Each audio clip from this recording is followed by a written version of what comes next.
I rise from my tomb to play lawyers and shit.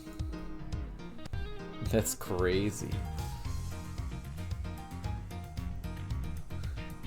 Who allowed these lawyers to roam free in the night? It's really not allowed. Lawyer. Real lawyer. Holy shit, it's been 3 10 weeks. Bees. Yeah, it's been 3 weeks. I was hoping to do another Final Fantasy IX stream last week, but I have a shit ton of things fell on my plate really fast, and I'm like, I don't got time. I don't got the 4 hours to stream Final Fantasy IX again. So that'll happen later. But I'll still. That's fair. But I'll still play more of it because I want to. And they're releasing merch because it's the 25th anniversary. Holy shit! Is he gonna have a Whoa. My Man TV shirt? I TV wish it shirt? had a Yeah. My Man shirt. My Pretty man. epic. My man. Anyway, welcome to Lawyers, where I promise I forgot everything. I've also forgotten everything. I just know that I'm playing as I think Phoenix Wright. Wait a minute. I've never forgotten anything ever. It's true. So, skill diff, really. That's ominous as Just, hell. I was just talking about that. Did you know that if you were the Great Mask Star Damask trademark, he kind of, every time he sends the card out, it's kind of like saying that they have a giant skill diff. What? Because, you know, you're just telling them that their security sucks ass. Oh, okay. I thought you were talking about like Oh. other thieves or some shit. Anyway, I know the warden did it. Don't know why or how. That's where I was last time. What was the evidence? Oh no, I think we're investigating Kay's Magic Fun Wacky World, and I don't think we finished doing that. Or we just barely finished doing that. I think Agent Lang is in this case. Agent Lang was depressed Why was he depressed? because his men were not there. I once again blame the president until I'm proven incorrect. Sheena got arrested. Oh yeah, no, we're back in Kay's Wacky World. Oh boy, this is a rough spot to be after a couple weeks. Okay, how's- Whoa. Sir, what happened? You left me in the wacky dimension. I've been here for 2 weeks. I don't know. It's almost like do I have any some sort of logic? fantasy. I will logic. I had a body used as a weight and a basket of apples. I am not They ready. used- I'm not They ready used to absorb basket this to right move the now. Body. Put them together right now, sir. Okay. Oh. Well, shit. I don't know how I feel about Gumshoe telling me to Yeah, put the I don't. logic together. I don't know if this is real. Oh, it was. Whoa, it's real. I can't even. Gumshoe. I'm so smart. Thank you, Detective Gumshoe. Nobody I remembered. didn't. I was joking. I didn't mean to be smart. I'm sorry. Dude, sometimes when you forget everything, you just have to brute force the pieces of the puzzle you have and see. Let's find out. Thanks to Detective Gumshoe, the basket was moved the night before the circus performance. And we've deduced that the weights were switched out for the body around the same time. Hard to chalk that up to a coincidence, huh? Then the next question we should be asking is, why was the cart moved? I think I can hazard a guess. The cart would have been blocking that door. Okay, we're going this way, which can only mean... That somebody need to open it. Like me right now. Now let's see what's... It's locked, Oh, great. It's locked. Let me ask a guard for help. Hey, Mr. Guard! You all sound the same. Yeah, miss, what more? I all sound the same. What can I do for you? Oh, that was fast. Damn, they all sound the same. God, where's the key for this door? Oh, the warden keeps hold of that. I'll go ask her for it. Yeah. I'm going this. I can't go that way. Oh wow, one the god is the only one with the key. That's- They really... They aren't being subtle about this at all. Well, we're out of characters, so that's why I'm like, we're like here. Sir, we're running out of options. I'm pretty sure Kay did it. What? You're blaming me before the elephant? You really I'm gotta guard, blaming sir. you before the elephant. What the hell?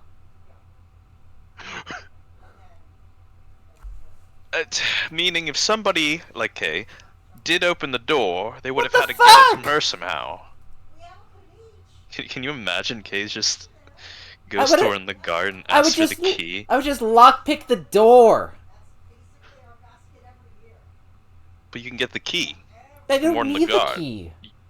In this hypothetical, you're her best friend. Kay already has a key. It's in her hair. Oh, yeah, there you go. That's how I lockpick things. This is a super key. It opens every door. Whoa, like Doom. It's like Kingdom Hearts, but I guess it would be like Doom. Wait, and does that mean that's your Keyblade? No, that was the Your last game. Keyblade. Oh yeah. Oh yeah. Oh yeah. Oh yeah. Yeah, you're right.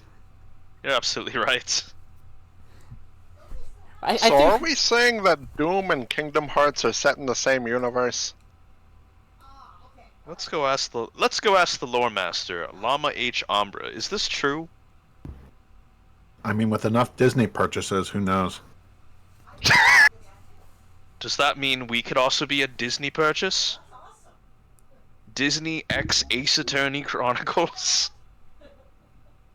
There is a connecting link. Marvel vs. Capcom. I can't wait to go and prosecute fucking Mickey. Has Disney been in Among Us yet? Because I know Mr. Edgeworth was in Among Us. I was in Among Us. I don't think Disney was in Among Us. I stopped everything to think really hard about that. Anyway. Let's play the game. Hey, I'm back with the key. Look at me go. I have opened the door.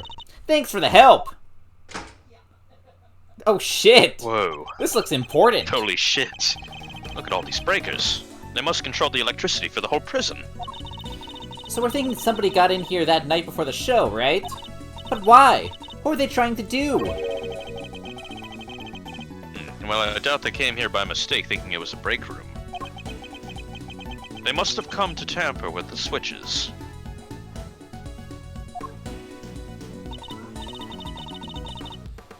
Did they turn off the power to something? Come to think of it. Wasn't there something that lost power? What might have lost power had a breaker been flipped? Oh, Jesus. Do I have the fence in there? It was Knight's body. His body lost power. I've been thinking about this electric fence this whole time. I have the mean- metal detector. That's pretty cool. Logically, Gumshoe's not wrong. This is me They double did checking.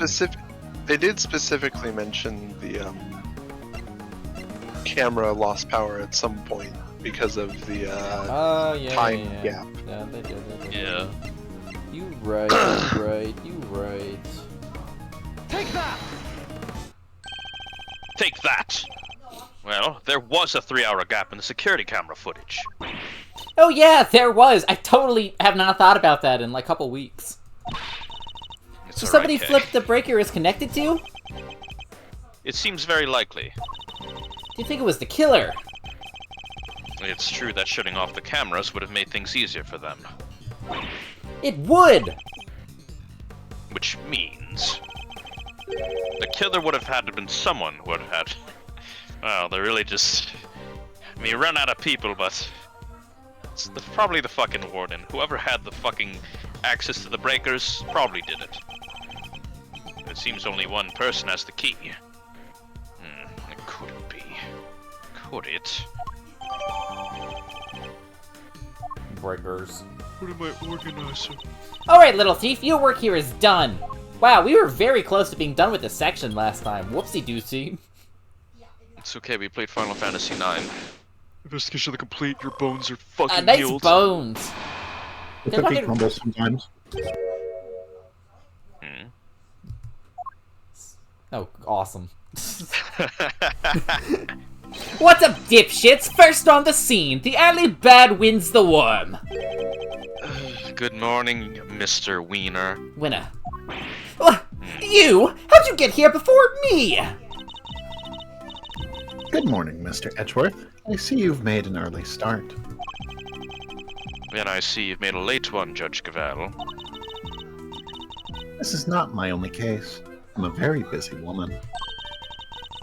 Not all of us enjoy the freedom of a prosecutor relieved of his only current responsibility. Oh, I do apologize. I meant, of course, an associate attorney. Associate. More like asinine. Yeah, I want to see about that. Eustace, let us begin the investigation of the yard. My first deduction is that the b-ball over there is pretty rad. That is a astute assumption, Eustace. Next deduction, please. Okay, I'll go get some officers to help. Hold it! Mr. Carried, that won't be necessary. What? That's not a name. Wiener! That will not be necessary. That's not it either, but it's closer. Why not? We're already finished Ace Attorney investigating the yard, and won quite the prize in the process. One? But I'm supposed to be the winner! Now you're the wiener. Your Honor, Not the hot dog. I'd like to revisit your theory from yesterday, in order to thoroughly disprove it. I would caution you to choose your words carefully, Mr. Edgeworth. As I am sure you remember, your badge is in my hands.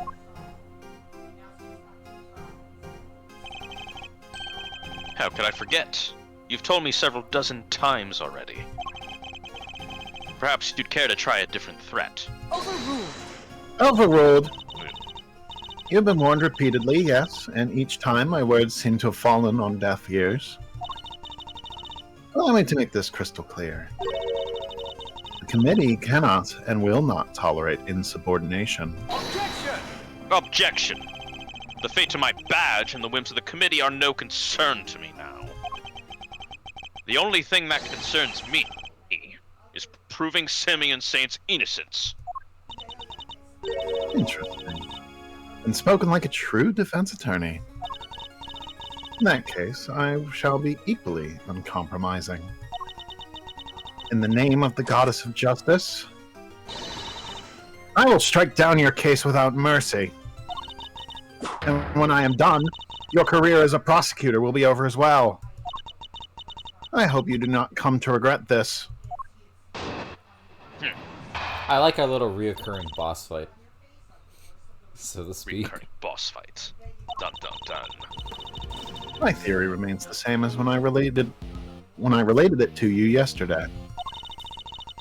Mr. Carcerado did not see Mr. Knight's body when he passed through the tunnel. As such, the body could have only been dropped down the well during the show.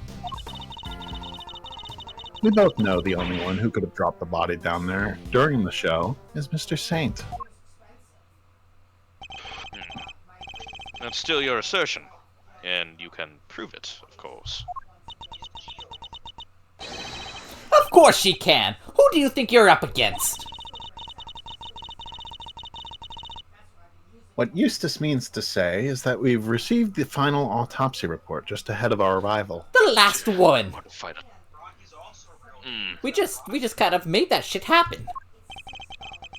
Modified autopsy report.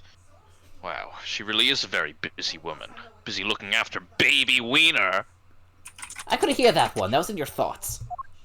Yeah, exactly. Get owned, Wiener. The victim appears to have died right before the body was discovered. In other words, the night before the show. The cause of death is as stated. It seems that the wound is 4 inches deep. That's crazy specific.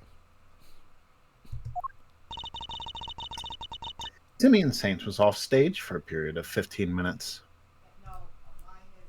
It says 15, right? Yeah, 15. I'm sorry, what?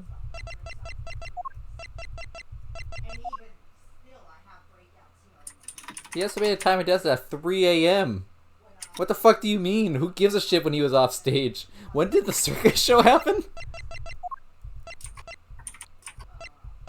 It wasn't. I guess we killed him earlier, that's what we're saying? Okay. In this one he moved it? Okay, I'm trying to remember what she was saying. That was plenty of time for him to throw the victim's body down the well. Oh, right, okay, yeah. He killed him in the cell and then threw him in the well. Okay. Judge Gavel hasn't investigated the yard yet, which means... I fear there may be something of a flaw with your theory, Your Honor. You seem very confident of that. But do you have any evidence to prove it? Yes. I think I just might. Rebuttal. Rebuttal. My theory remains the same. Hold it! Oh yeah? Well, that theory being that Mr. Saint was the killer, You're certainly clinging to it rather stubbornly. And you are certainly clinging rather stubbornly to the idea that Mr. Saint wasn't the killer. Do you have any conclusive evidence that he wasn't? Any idea who the real killer might be? I'd like to see what evidence you yourself have first, I asked first. I am an emissary of the goddess of justice. My words are her words. But her words are written on you, I see. You would challenge me if I said the sky was blue. It's a court or a court. If you truly mean to refute the word of the divine, then come, show me your evidence. You didn't answer my question. Didn't see Knight's body. Can't believe the shit. Hold it! Isn't it possible that Mr. Carcerato simply failed to notice the body? Assistant to the associate attorney, you have been through the secret passage, have you not? Whoa! How'd you know? I noticed mud on you yesterday. On that charming key in your hair, to be precise. That's my magic key. That's incredible. You could be a great thief with eyes like that. It is a good key. Answer me truthfully in the name of the goddess. Would you, or would you not, have noticed a body, had one been present? Well, you know, I guess I would have. There you have it. Mr. Carcerato did not see a body, which means there was no body there to see. The body could have only been dropped down the well. Hold it! Could you talk us through your reasoning on that a little more? The day before the performance, Mr. Knight borrowed the keys from Mr. Carcerato. Or more specifically, the key to his cell. Mr. Knight then used the key to leave his cell and enter Mr. Saint's cage. Mr. Saint took Mr. Knight to the yard in that cage. That's where he killed him. The following day, Mr. Carcerato crawled his way through the tunnel. There was no body there yet. Wait a second, that doesn't add up. Mr. Carcerato smelled that sweet smell, so Mr. Knight must have been in the tunnel already. No, his body did not pass through the tunnel until some time after Mr. Carcerato had crawled through it. Mr. Carcerato used the tunnel right around the time the show was starting. The body was discovered just after the performance ended. From which you deduce that the body could only have been discovered and thrown down the well during the show. Not discovered, fuck. Yes, and who the culprit must be. We both know the only one who could have dropped the body down there during the show is Mr. Saint. Hold it! Are you sure about that? Could nobody else have done it? I understand that Miss Barry was on stage for the entire performance. Most of the prisoners were watching the show. And those who were not have plausible alibis. Like Mr. Did It. What about the guards? It's on. They too were watching the show, as was the warden. Did it. How can you be so sure? A guard could have easily approached the wall and noticed. Or well. None of the guards left their posts during the show. I've checked this for myself, you know. I took statements from each and every one of them. She's thorough, I'll give her that. Are you finally ready to accept the truth? that the killer could only have been Simeon Saint?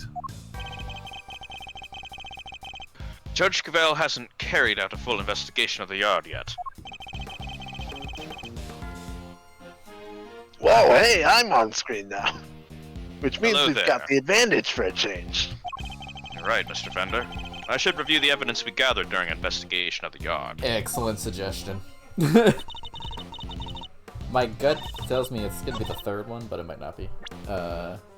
Let's just see what I have. Badge, building layout, dead body, chest set, rubber glove, rope. Well, no, we do know this. We are reasonably sure that this one's actually true. Because, remember the body was used as replacement for weights for his, like, getting launched Yeah. away trick. Yeah. And that was during the show, so... So it probably is the other one then, but I will continue reading. Yeah. Chisel, hidden by mouth, the bell. Always replace it with victim. Okay, so yeah, it's just that. It just straight up is that. Excellent.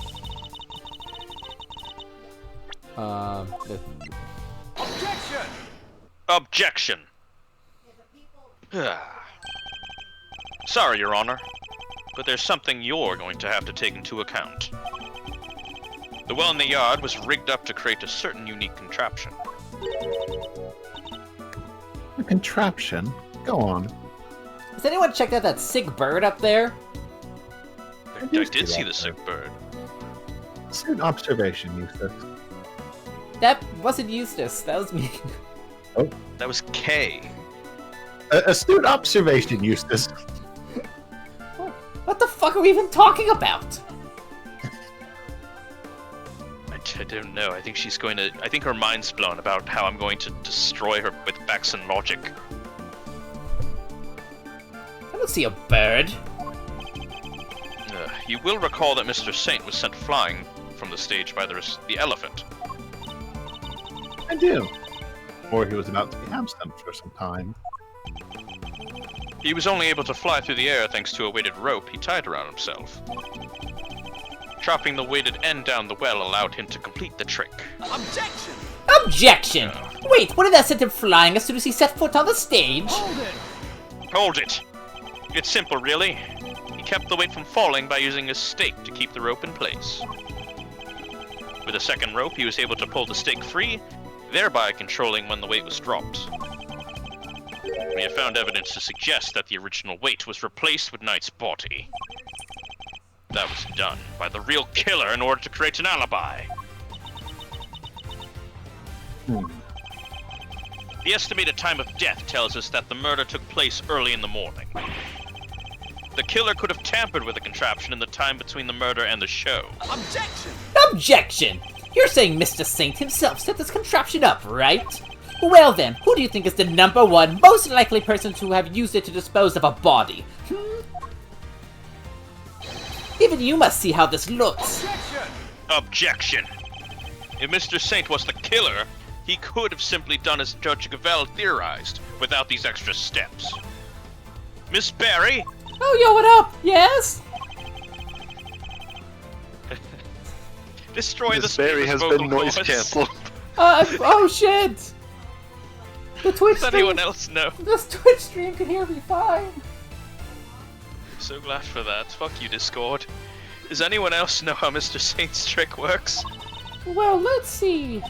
We have to get the prison's approval on what we are going to perform, so I don't think Simeon's the only one who knows. And there you have it. Overruled. Interesting. You've certainly been diligent in your investigation. And yet, I fail to comprehend your actions still. Mr. Edgeworth, her evil organ is playing again. My evil organ is playing again, Mr. Edgeworth. Fantasy-ass villain. Go on. What's your point? Why do you not work? Why do you not work to do what is right? Oh, this villainous organ, God. Is what I am doing wrong? If so, who is it that deems it so? How can you not grasp even that? How can you not see that you are doing wrong at this very moment? You're a prosecutor, and yet you aid the defense. This flies in the face of common sense. You are breaking every rule in the book. I think only of what is right and just, and act as I see fit in each situation I am confronted with. This is the path I have chosen, and whether you can comprehend that choice is immaterial. But if you mean to stand in my way, I will fight back with all I can to bring to bear.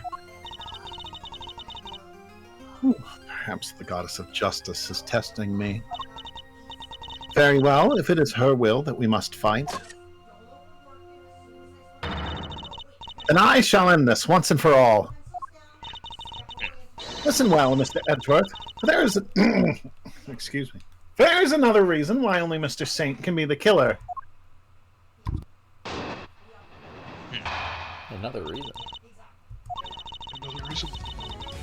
If the body was moved yet from the yard to the workshop, then Mr. Knight must have first been brought here from the yard to the yard from his cell. The only person who had the opportunity to do that is Simeon Saint, and thus he remains the only plausible suspect. Mr. Saint took a cage with him to Mr. Knight's cell. Why would he do that? Why take such an unwieldy object all the way to the holding cells? Yeah, it is pretty sus. Kay Faraday. Kay Faraday. What? You're in Among Us. Wow. Wow, you Did you can meet with barely Chuck tell Spencer? this localization was made in the year 2020. Post 2020. I can't believe you, Kay Faraday. Cammy did just say it in, like, the 2009 translation, though. Did Oh, she shit. actually? I totally forgot. Oh shit. Okay, never mind. Yeah, fuck you. He's in Among Us anyway. Like, you should know all about this. I do. It's very... Actually, it's kind of topical because we mentioned venting. But we've all met Mr. Saint. That's exactly the kind of thing he would do. It's entirely plausible that he took the cage with him out of absent-mindedness and nothing else. It may be plausible, but it is no more or less plausible than him having helped Mr. Knight to escape. I need some real solid evidence if I'm going to get her to budge. She's not budging. Body was moved. Mom. Hold it! You seem to think that Mr. Knight was killed here in the yard. When do you think he was brought here, then? Sometime between midnight and 8 a.m., the day of the show. It could only have been during that time. In other words, between the end of the rehearsal and the start of the performance. As I was saying, if the body was moved from the yard to the workshop,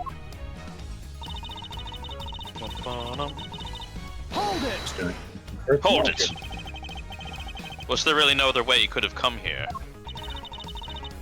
Mr. Knight was awaiting trial. If he, a random non-inmate, had openly entered the prison proper, he surely would have been noticed. And presumably, none of your witnesses have testified as to have seen such a thing. Precisely. Praise be to the goddess of justice for granting you this insight. So, as you will agree, it can only be that Mr. Knight was brought over here in secret. Hold it! I mean, saying, Hold it!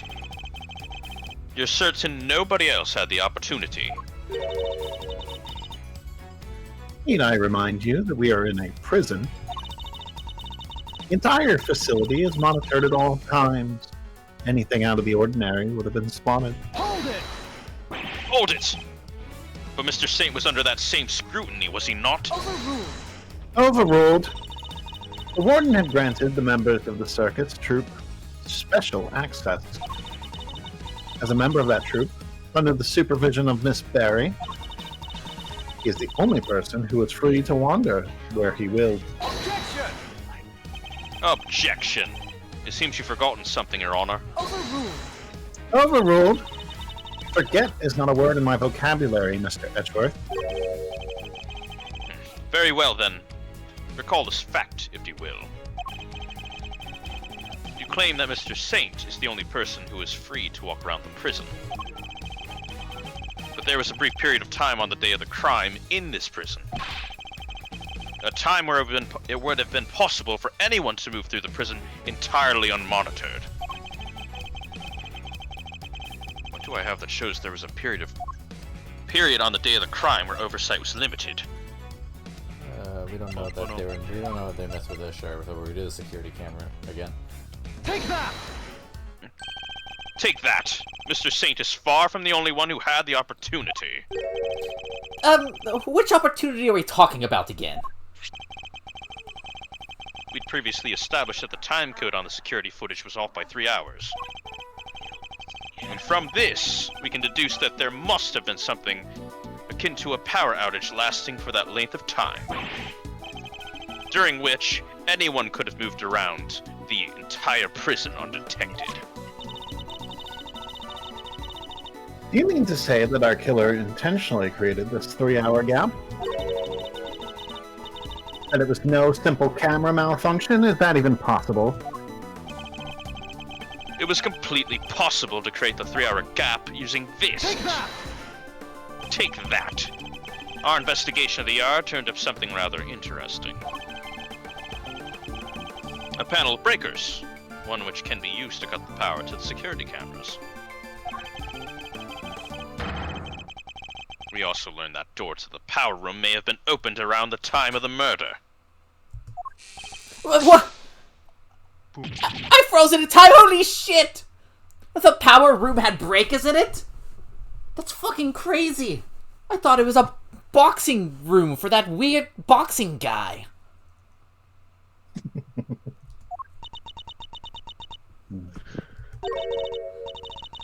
Such a shame to see one so capable fall so short of the mark.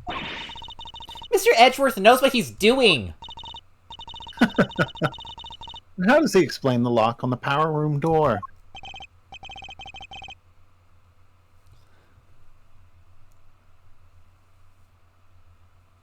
Mr. Edward has returned for his one line every 10 minutes. Edward Fender. Hello, everybody. It's me, Markiplier. Whoa. Wait, I thought you were down from Game Grumps. I'm Markiplier now. Oh yeah, Okay. It was kind of locked up tight. And the warden's the only one with the key. Those breakers are vital to the prison's infrastructure. So I very much doubt that anyone could have gained access to the power room's key so easily. Objection! No, but one person could have. I know because my theme's playing. I beg your pardon? That person, the killer, had easy access to it, in fact. And what's more, their position here is such that nobody would dare question them. Objection! What? There's no one like that! The breaker to the electric fence is in there! They would be questioned in an instant! There's only one person who meets these criteria. I can hardly believe it myself, but I have to follow where the logic leads. The person who had access to the power room key was... Can't fucking believe it. Take that! The real culprit is... Work. It was Frank Solid, wasn't it? Mr. Did It. No! Warden the guard. Oh, just look at you! Aren't you the cutest little poochie woo? It's Missile from Ghost Trick! He's not just a pretty face, but he is, you're correct, it is Missile from Ghost Trick. But Missile also has quite the nose for sweet things. It seems he's smelling something very sweet indeed. And it's coming from you. Oh, darling, you're making me blush! I'm not even wearing perfume! Then perhaps it is the sweet stench of death. What the fuck? You're a regular poet, aren't you? I had no idea! But if I didn't know better, I'd almost think you were calling moi the killer! That is precisely what I'm calling you. Oh my... What? What?! The guard is the killer. Mr. Edgeworth, do you realize what you're saying? Oh, such a naughty boy! How could he suspect me? I'm the one in charge around here. Big smoochies! It's like we're in a murder mystery, aren't we? You know shit. Equally far-fetched. This is preposterous. Hold it! Sadly, it is not. Although I can hardly believe it myself. But this is where the evidence points to, and we must trust in the evidence. This piece of evidence proves that Warden Lagarde is the killer. I just got the number one fucking thing on me. No. I wasn't ready to go all in. I was honest. I'm being honest with you. Is it not just the breakers again? Go all Golly, in, dog. Edgeworth. I believe in you. Gamble everything on a 2-pair. Ah, yes. One of the ancient Okay. skills, Belatro. Don't worry, Mr. Fender. I'm betting it all on this 2-pair and Belatro. Yeah, no, I'm just gonna... That's not how you pronounce it, my man. What do I It's not... not? Belatro. Oh, god damn it, I don't- forgot! I don't have the keys again. Okay. I'm just gonna say it's the breakers, but I feel like... That's not it. Take that, here's Yeah, my okay. 2-pair. Yeah, I didn't think... This proves that you are the killer. I didn't think so! Darling, please, that's your damning evidence? It has nothing to do with me whatsoever, and you know it. Blow up! Looks like that wasn't it. I knew I should have went with the straight. This was smelled something on Warden Lagarde just now. Oh, we're talking about the sniffing. Oh, okay. I did not The huge fucking sniff. make that connection at all. I just moved past it. Okay.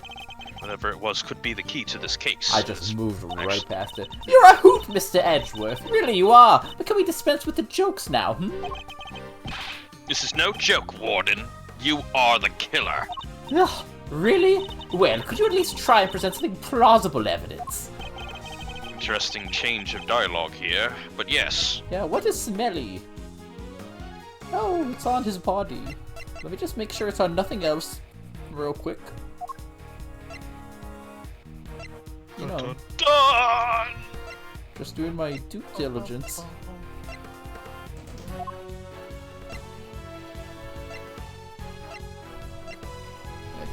He smells. Take that! Your scent betrays you, Warden. Work. And here's your accuser. Missile's going crazy. The police dog. We had him track a sweet scent that was lingering around Knight's body back when it was first found. He now appears to be smelling the same scent. And it's coming from you. Oh, darling, you're priceless. Really you are. Your evidence is a whiff of suspicion. Verity, dear, do put him in his place. It seems Judge Cavell may have reached a similar conclusion to myself. I believe this to be no mere coincidence, Mr. Edgeworth. I do. After all, she had the key, and the scent found lingering on the body is hers as well. Were it just one or the other, we might be able to brush it off as coincidence. However... Indeed, and it seems a conclusion approaches. Perhaps we should hear what the warden has to say for herself. We should. And when we have, this case will finally be at an end. Yeah, this is a crazy case too. It took us forever. You're being simply awful. Stop looking at me like that. Me, the killer? Smoochies, how could I possibly do such a thing? That'd be crazy. I didn't do it. Do it. Verity told me everything she knows about the case, sweetie. The victim died in his cell, so by your logic, I would have had to kill him there, in there. But how am I supposed to have moved the body, especially as I never went into the prison? I was too busy with work, you see. I was cooped up in my office till right before the show began. Check if you like, you won't find a record anywhere of me having entered or left the prison proper. No. I haven't the first idea what harebrained theories you little scamps have cooked up, but I'm innocent. There's simply no way I could be the killer.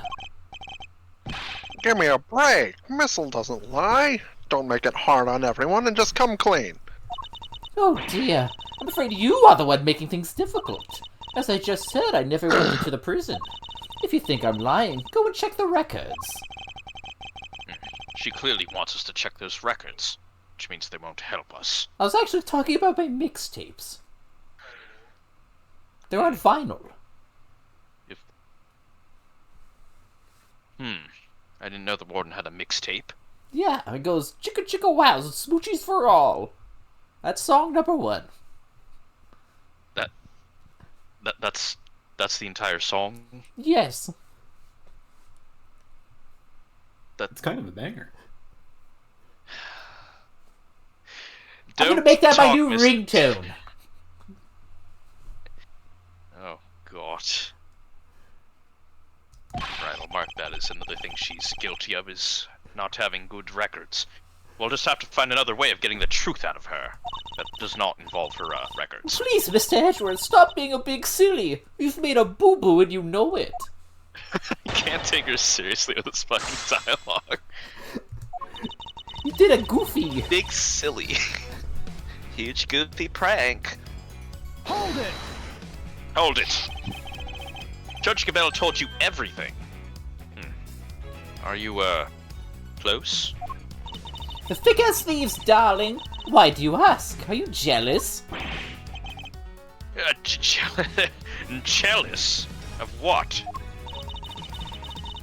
I had to ask Warden Lagarde for a lot of information on the first day of our investigation. Seemed only right that I share some information in return. Oh, Verity, you had to make it sound so awfully dry. I thought we had a lovely chat. I simply shared the truth in our conversation. It was the least I could do. I'm not sure what's going on, but these two... they're terrifyingly formidable together. Like a wall. Hold it! Hold it! The murder took place in his cell. You seem very happy to accept that. And why shouldn't I be? It seems the most likely place for it to have happened without drawing attention. Besides, they found Knight's blood in his cell. Yes, but that was from being struck by Mr. Carcerato. Though I'd really need to tell her that, I suppose. I take it there's also been no testimony to the contrary. What does it matter? Knight being killed in his cell doesn't go against any of the facts anyway. But I couldn't do shit. Hold it! Hold it! Do you have any evidence that you didn't enter the prison? Please, darling, let me finish. That was it. Hold it! Hold it! I love pressing.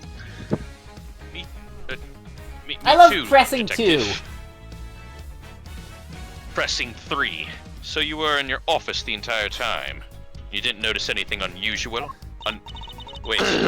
No! Spelling error! Was it? Yeah. Oh, yeah. Did you see it? Unusual. Unusual? No, I can't say that I did. Get his ass. Oh, fuck. Oh, shit. And you didn't notice anything you missing. Ignore that spelling mistake. It wasn't there. It wasn't there. Yeah, it's crazy that you spelled a different word wrong. Says Mr. Wiener, who makes a spelling mistake in his brain. You're making a spelling mistake with how to say my name. It's Mr. Winner. Wiener. I must confess I'm a rather messy girl. And a forgetful one at that. I put something down and it is lost forever. It's a curse, darling, a curse! I even lost some important evidence recently. It was gone, poof! Just like that. And she still has a job. Honestly, if somebody came into my office and took something, it might be years before I noticed. Well, it seems I'll need more than just the power room key to expose her. On the day of the murder, I was working in my office. Oh, and looking for something I'd misplaced. Yet if I had a reason to go into the prison, I simply wouldn't have had the time. I can't do it. Check out my mixtape. Hold it! Hold it! I refuse! Sure, maybe you didn't go through the main entrance to the prison. But what if you took another route? Oh, come now, sweetie. Surely you don't mean that awful, filthy tunnel they discovered. Why, until yesterday, I had no idea it even existed. No. You had another way in, I'm certain of it. A route that didn't require going through the main entrance nor the tunnel.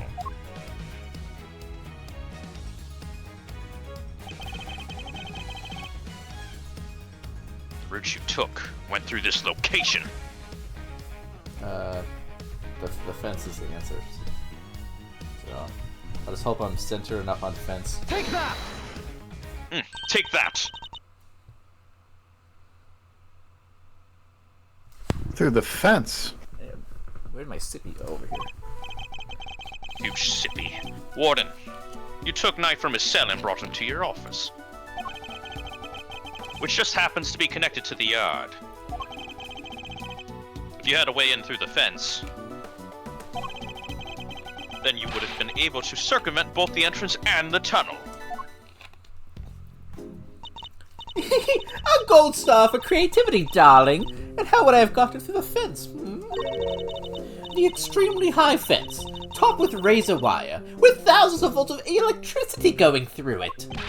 Yeah, how's she supposed to have gotten through that, I'm helping. You shouldn't be. The fence's electricity supply can be cut off from the power room. And only you had the key, Warden. No one but you could have done it. Overruled. Utterly ridiculous. The power room is on the prison side of the yard.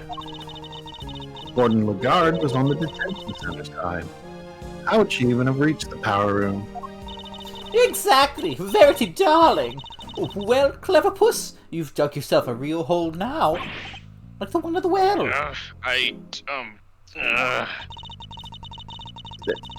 There's no record of Warden Lagarde having entered the prison proper. And the idea that she could have shut off the fence by using the breaker is out of the question. Well, there must have been some way she could have done it.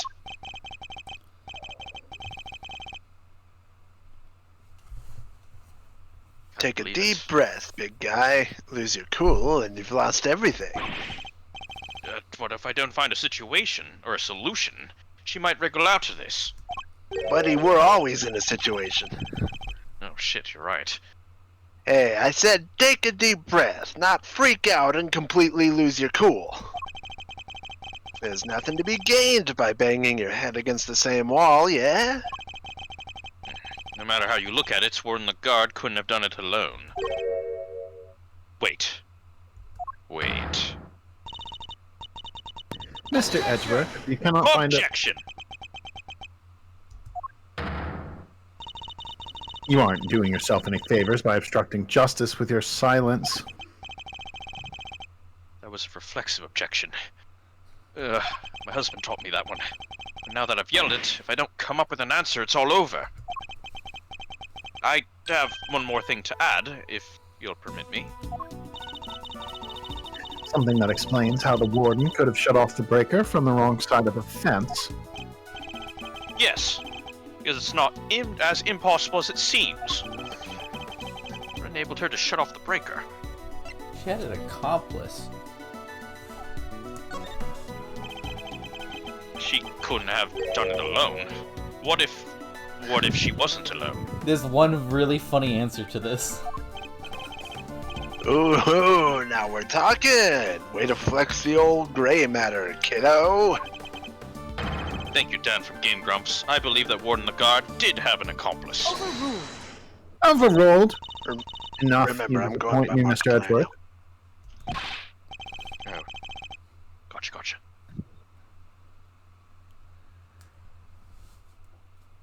Hang on, I got up to get some water. Water gaming. And You can really hear that water in like 4K. water. Water and water and water, 4K water, if you know water. what I'm saying. My own voice does a number on my vocal cords, you see, but this is Gumshoe speaking. What do you mean? Mr. Edgeworth has said nothing wrong. The inmates of this prison are all issued with security bracelets. This is awesome. The ones that raise the alarm if people go where they're not supposed to. Oh, shit! I see that you have realized your error. We are, of course, within the prison grounds, where not only are the bracelets worn, but even the guards surveil each other for signs of wrongdoing. And despite all that, no one noticed Mr. Carcerado's escape? The only ones who are free to roam are the animals. And they most certainly could not have operated the breaker. No. So our accomplice must be human. Overruled!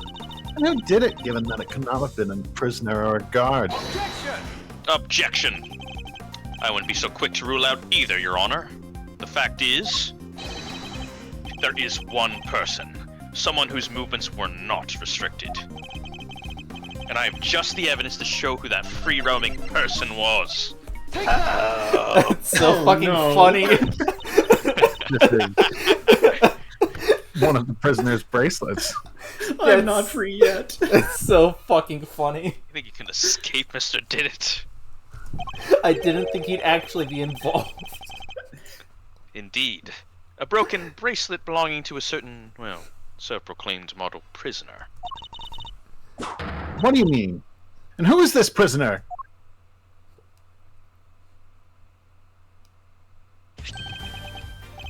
Frank Sott, otherwise known as Frank Did It, Warren the Guard's favorite inmate. Why would Oh you get my name God! right and then actually get it wrong? That's so rude. I'm stressing out real bad! It's strange, isn't it, Warden? That he was able to keep his broken bracelet hidden and wander freely around the prison all the while. That is pretty funky. And I don't mean in a good way. Oh, shit. It couldn't be the case that he was permitted some sort of special leeway, could it? Although you are in the habit of giving such leeway to certain others. Body harm Canis, for example. Overruled? Mr. Edgeworth, that is pure speculation. Objection! In that case, why don't we ask Mr. Did It himself? I'm confident he will confirm for us what he and Warden the Guard were accomplices in this crime. Yeah, because he can't fucking lie well. I'm picture of innocence. If the two of them had worked together, a certain route into the prison becomes viable. The real route by which Mr. Knight was moved from the cell to the prison proper. Recall that there were two big obstacles in her path. First, the security camera outside Knight's cell. Second, the electrified fence in the yard. But she was able to remove both obstacles in one fell swoop. By having Mr. Sod shut off the corresponding breakers. He did it. Hold it! Alright, Mr. Edgeworth, you've had your fun. And? Do you still deny it, Warden the Guard? Ah, no, darling. You got me. I admit it. Warden! Tell me this isn't true. Sorry, Verity, honey. I'm afraid it is. Frankie helped me do it. No way! The guy named Frank saw it. You did it, Mr. Edgeworth. You got her ass. Nice shooting, cowboy. She won't be wriggling out of this now. The She's about to wriggle out of this. This music sounds like you won. And nothing will change that. This is definitely victory music. As Mr. Edgeworth said, I had Frankie switch off the breaker. But we didn't kill Knight, did we? No, sweetums, no we didn't. What? Warden, explain yourself. Oh, Verity, dear. I doubt your precious goddess will want to hear my excuses now. She is all merciful. You have but to confess, and you shall be saved. Oh gosh. Alright, I was being threatened. I had no choice but to do as he said. Who's he? But him, Canis, that awful assassin! Honest? How long has it been since that awful man came here to my beautiful prison? I'll never forget the day he arrived. You see Joel? He's killing my fox! The moment we were alone, he said this to me. You should know that I have other dogs. Dogs not confined to this fine institution. Others? Yes, very loyal dogs. Dogs who will do anything I ask of them. Of course, he wasn't talking about real dogs. He was talking about his very human cronies. And then he said one last thing. I would recommend that you take care in how you treat me during my stay here. I wouldn't want to have to set my dogs on you or your precious family. I had no choice. I gave him that cell. I gave him everything he asked for. Wait, everything? Wait, is that how he became the Fixer? Yes, darling. I obeyed his every command and smuggled in for him all that he wanted. Eventually, I brought dear sweet Frankie into our little conspiracy. He agreed right away, of course, because I made things easier for him, too. So you were smuggling in contraband? How exactly? Once a week, late at night, Frankie would shut off the breakers. That allowed me to go from my office into the yard without being seen by the cameras. Then I simply dropped the packages down the well on the prison side and went back through the fence. Oh, that's why the dog took the body.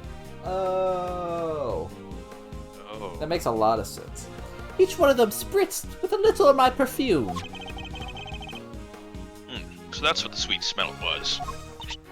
Yes, it was a signal for Canis' dog. When he picked up the scent, he would fetch the packages and bring them back to his master.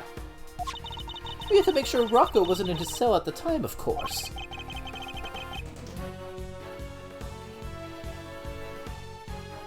Okay, sorry. Stream was infinitely buffering there for a moment there. Can't have been easy keeping him from finding out.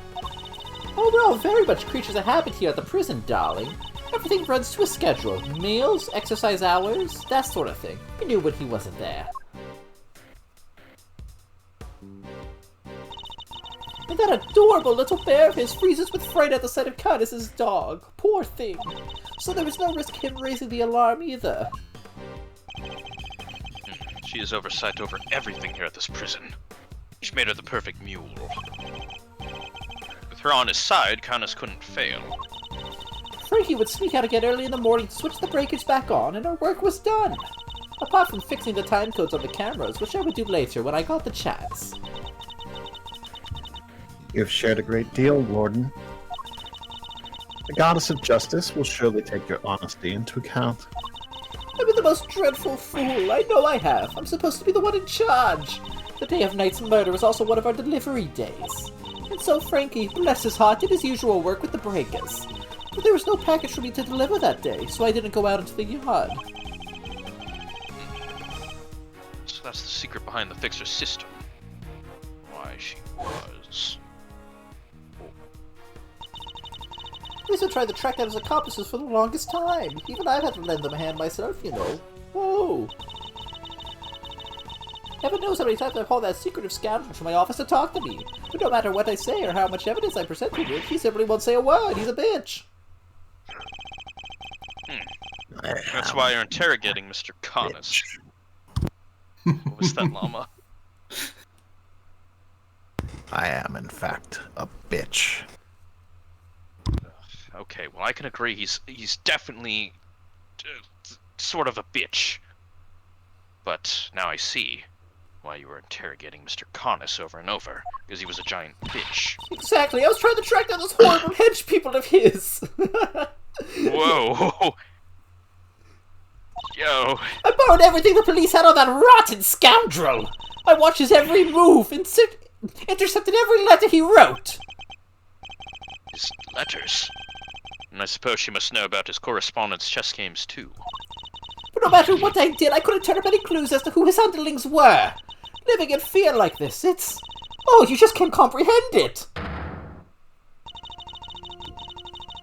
As you just heard for yourself, Mr. Edgeworth.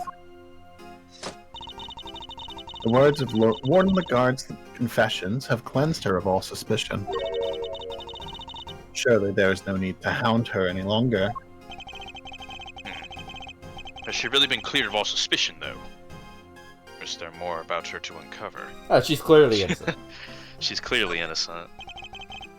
I'm sorry, Your Honor, but this conversation isn't over yet. I think the Goddess of Justice would agree. So you mean to make her suffer even more than she already has? Unfortunately, her suffering under Mr. Carnus. There's nothing to prove her innocence in Knight's murder. She admitted herself that she knew of and even facilitated the so-called Fixer's delivery route. I believe she used that same route to move Knight's body. Where is your evidence, Mr. Edgeworth? It's in the fact that the sweet smell on Knight's body is the exact same scent Warden the guard uses to signal delivery. What do you make of that? Well, that's because we've done it so many times by now that the whole ware probably smells of it. Some of it must have just rubbed off on his body. That does match the statement that Mr. Carcerado provided. The smell. Yeah, always smell kind of nice down there. Yeah, nice. Gee, I don't know. It smelled sort of like dessert, I guess. Oh, this is when he was yelling at me. His words would seem to suggest that the smell had permeated the well. You've been rendered speechless, I see. And I hereby move to adjourn the session of the court. No! What do we do, Mr. Edgeworth? What can't I do? Is this as far as we can go? Finally! So we're actually done? Yes, Eustace. It seems we are. That took forever. By the power vested in me, this court is adjourned. Oh, big hold it, chat.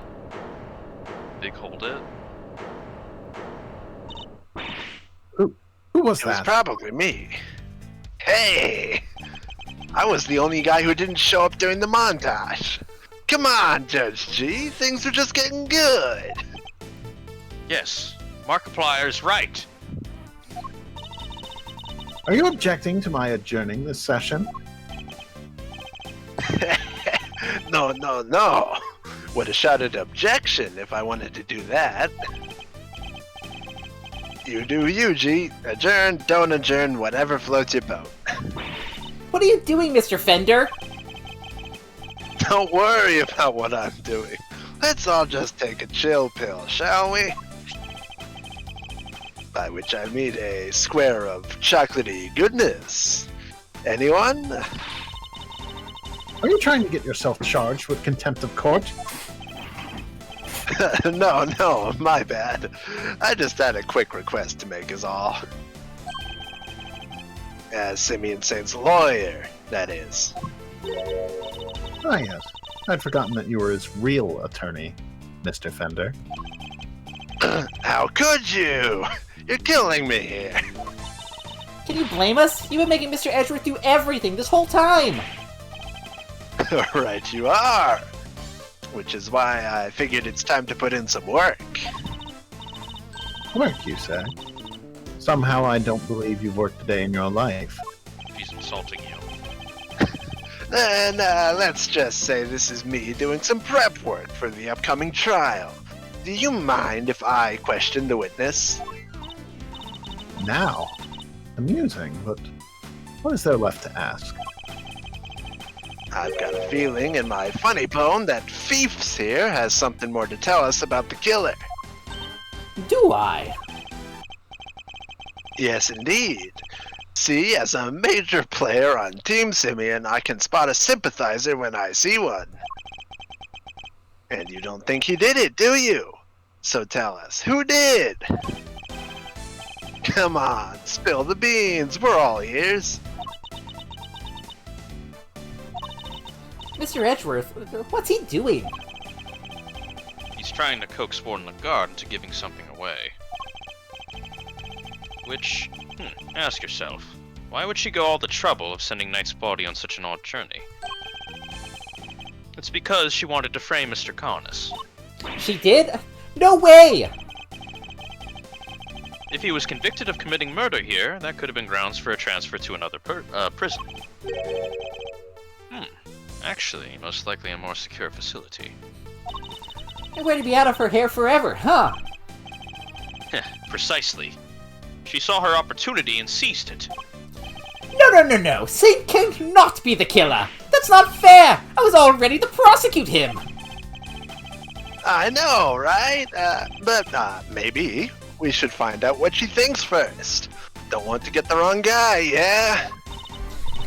Nice. Now Mr. Winner has to go along with it too. I'm so smart. Well, Warden, are you happy to testify further? Of course! How could I refuse the silver-tongued devil? Eddykins, you have such a way with words! Just doing my job, thief. Besides, one can't tell the truth without telling the whole truth, can one? I'm simply dying to tell all verity, darling. Do say or let me. As you wish. Court is unadjourned. I can't believe you pulled that off, Mr. Fender. Me either. Thank you for the timely intervention. Hey, it's the least I could do. Kay's not wrong. I've been leaning on you hard. And besides, the defense never rests, am I right? Simeon's depending on us. Sadly, I think I just about exhausted my reserves of cool lawyer chat there. And we can't foul this up now. Which means you're up to bat, Miles McSmile.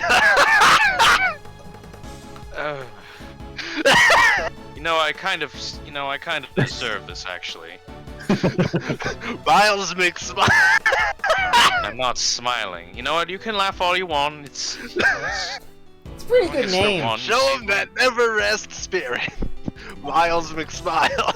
Miles McSmiles. Mr. Did It. Mr. Did It. Alright, I shall.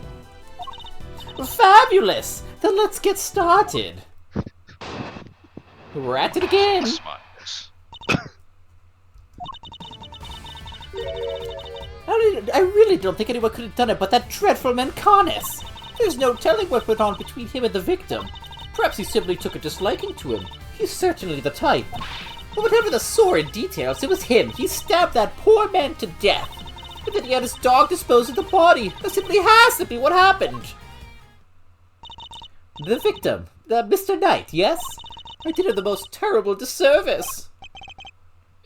Yes. You killed him. What the fuck? I suppose you could put it that way. If it weren't such a sorry excuse for a warden, this would have never have happened. And that's why I had to clean up this terrible mess. Warden Lagarde, as ever, your honesty is truly to your credit. I am certain Mr. Knight is looking down and weeping tears of gratitude.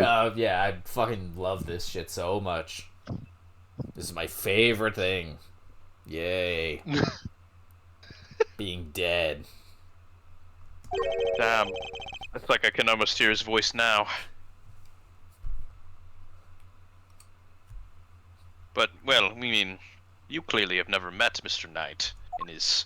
How good he is at almost shooting himself in the face with his gun. How So, epic. sir, do you think if someone from the Fey clan channeled Mr. Knight, they would get his neck injury?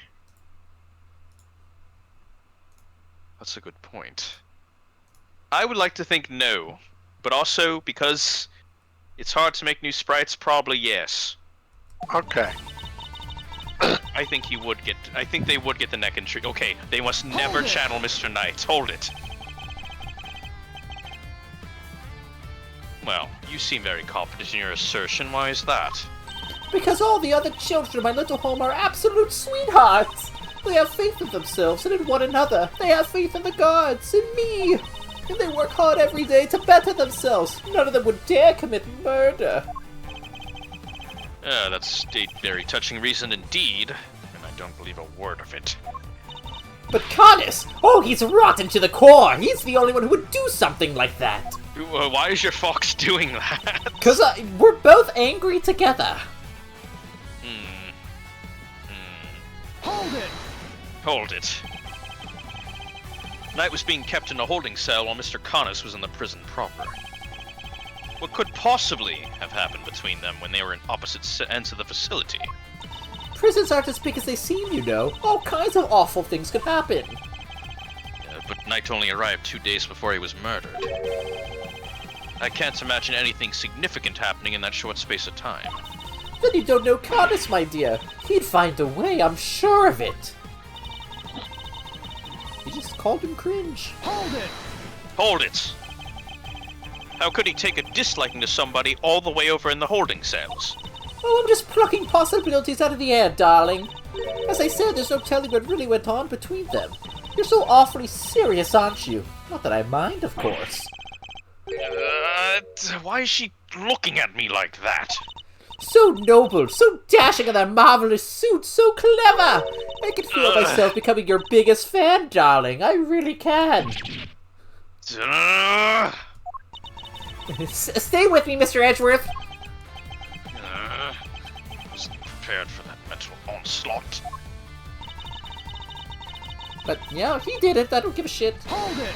Hold it! I give a shit. What more can you tell us about those sordid details? Well, we all know what Connus once did for a living. I doubt the killing part gave him much trouble. Especially as the victim was already injured. His neck, I think? Could have turned his head to the right. Poor dear! That's what they told me when they brought him in, anyway. Must make some sort of report for the warden when the new prisoners are admitted. You seem keen for us to think that you didn't know much about Knight. That's because I didn't, sweetie. The victim was simply a fun target to that monster, nothing more. I expect Connus used a chisel that was hidden in that chess set, don't you?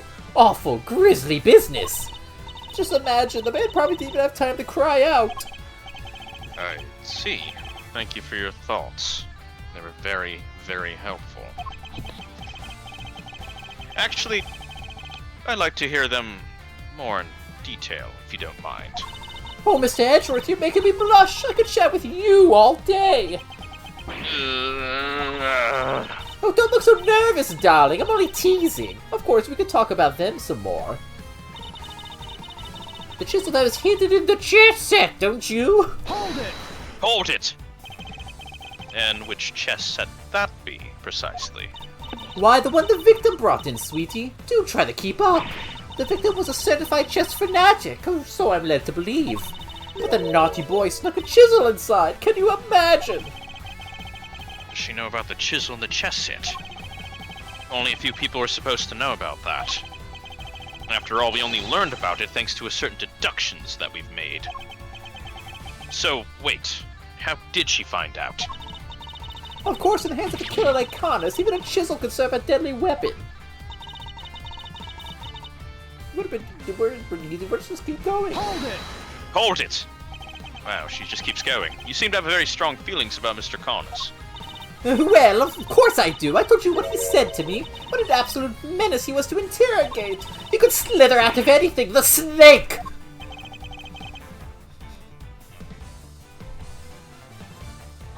He sounds as tough as a rock. And that infuriating, self-satisfied look on his face when they took him back to his cell. Ah, my blood boils just thinking about it. I certainly don't blame her on that count. Anyway, I'm chill now. Hold it! Okay, hold it! Surely you're not suggesting that the dog threw down the body down the well. It I made told me you already, question darling. everything. What the Connus hell? has more dogs than that beastly creature. Remember, he has pets on the outside too. You mean he brought someone in from outside the prison to help him commit the crime? Of course not, silly. How would they have made it through security?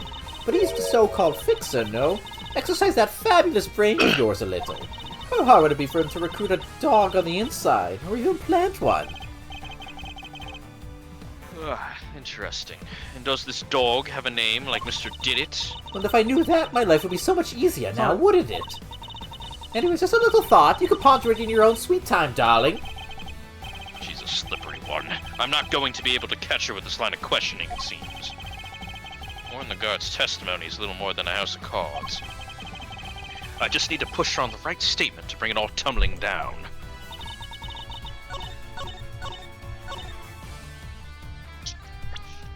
Man, what does my chess set say? Yeah, because nobody should... Let me just check what the chisel also says. Okay. Well, I'll just go on chess set, because that should have been unknown to her. Objection! Objection!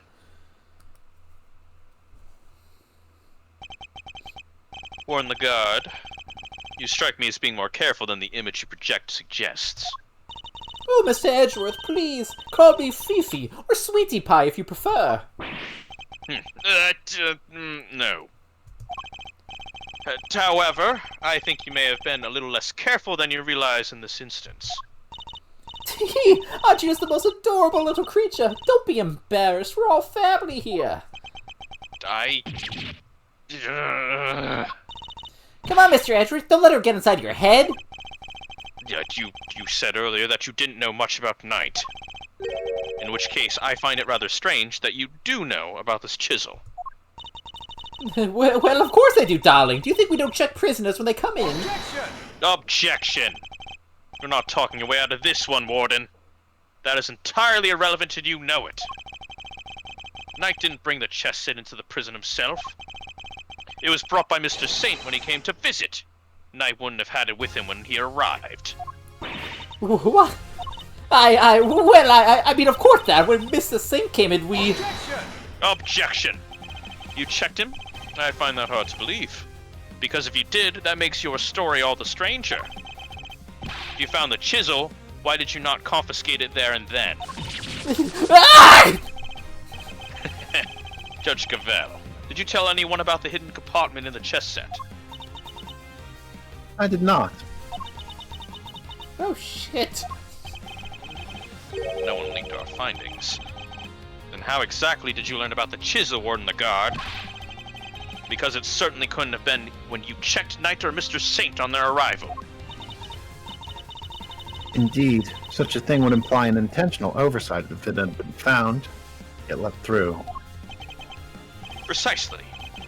So, Warden the Guard, and answer truthfully this time, where and when did you learn about the chess set?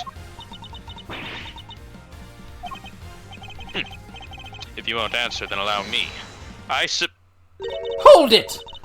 Alright, darling, just no need to rub it in. You got me, alright?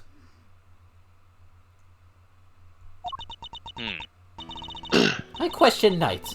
That was what I learned about the chess set. But please, you have to believe me, I did not kill him! One moment, Warden. This is a significant development. The court requests that you make a detailed statement on the record. Any objections, Mr. Edgeworth? None, Your Honor. Thank you, darlings. I'll clear up this awful misunderstanding, I promise. With big smoochies. Very well. Go ahead, Warden Lagarde, and please tell the truth this time. Her lies are starting to wear thin. This is my chance. My one chance to expose her. I still got more in me, holy shit. Case 2. Go hands. I said I questioned Knight, but it wasn't anything serious, you understand. I make a point of talking to every newcomer to our little home. Knight was no different, we just had a little chat, you might call it. And after we talked, I had him taken back to his cell straight away.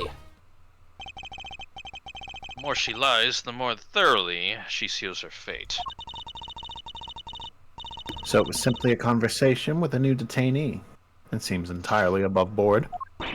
Exactly, Verity, darling! I knew you'd understand! Objection. Well, I don't.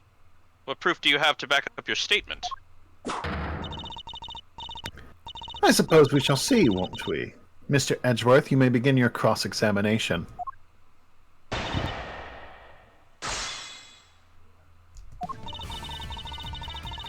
I just talked to him about, like, chess and shit. Hold it! Hold it! I love chess. So am I right in assuming that you talked to Knight the night before the show? Oh, that's a tongue twister. Exactly, darling. It would have been, around 3 a.m. on the 27th. 3 a.m. That falls squarely within the window of time laid out in the autopsy report. That seems rather late for a friendly chat. Wouldn't he have been asleep? Normally, yes, but if you remember, our god was attacked in his cell. We had to examine the scene of the crime, gather information. These things take time, sweetie. I assure you he was wide awake. We all were. Regardless, I find it somewhat odd that you would choose to question him at such a late hour. Ooh, you're such a tease, aren't you? Anyway, no matter how odd you think it is, I had him brought to me and that's what happened. Must you really insist on questioning every last thing I say? Sorry, Freems. He's like a dog with a bone sometimes. I'll be sure to scold him once we're done.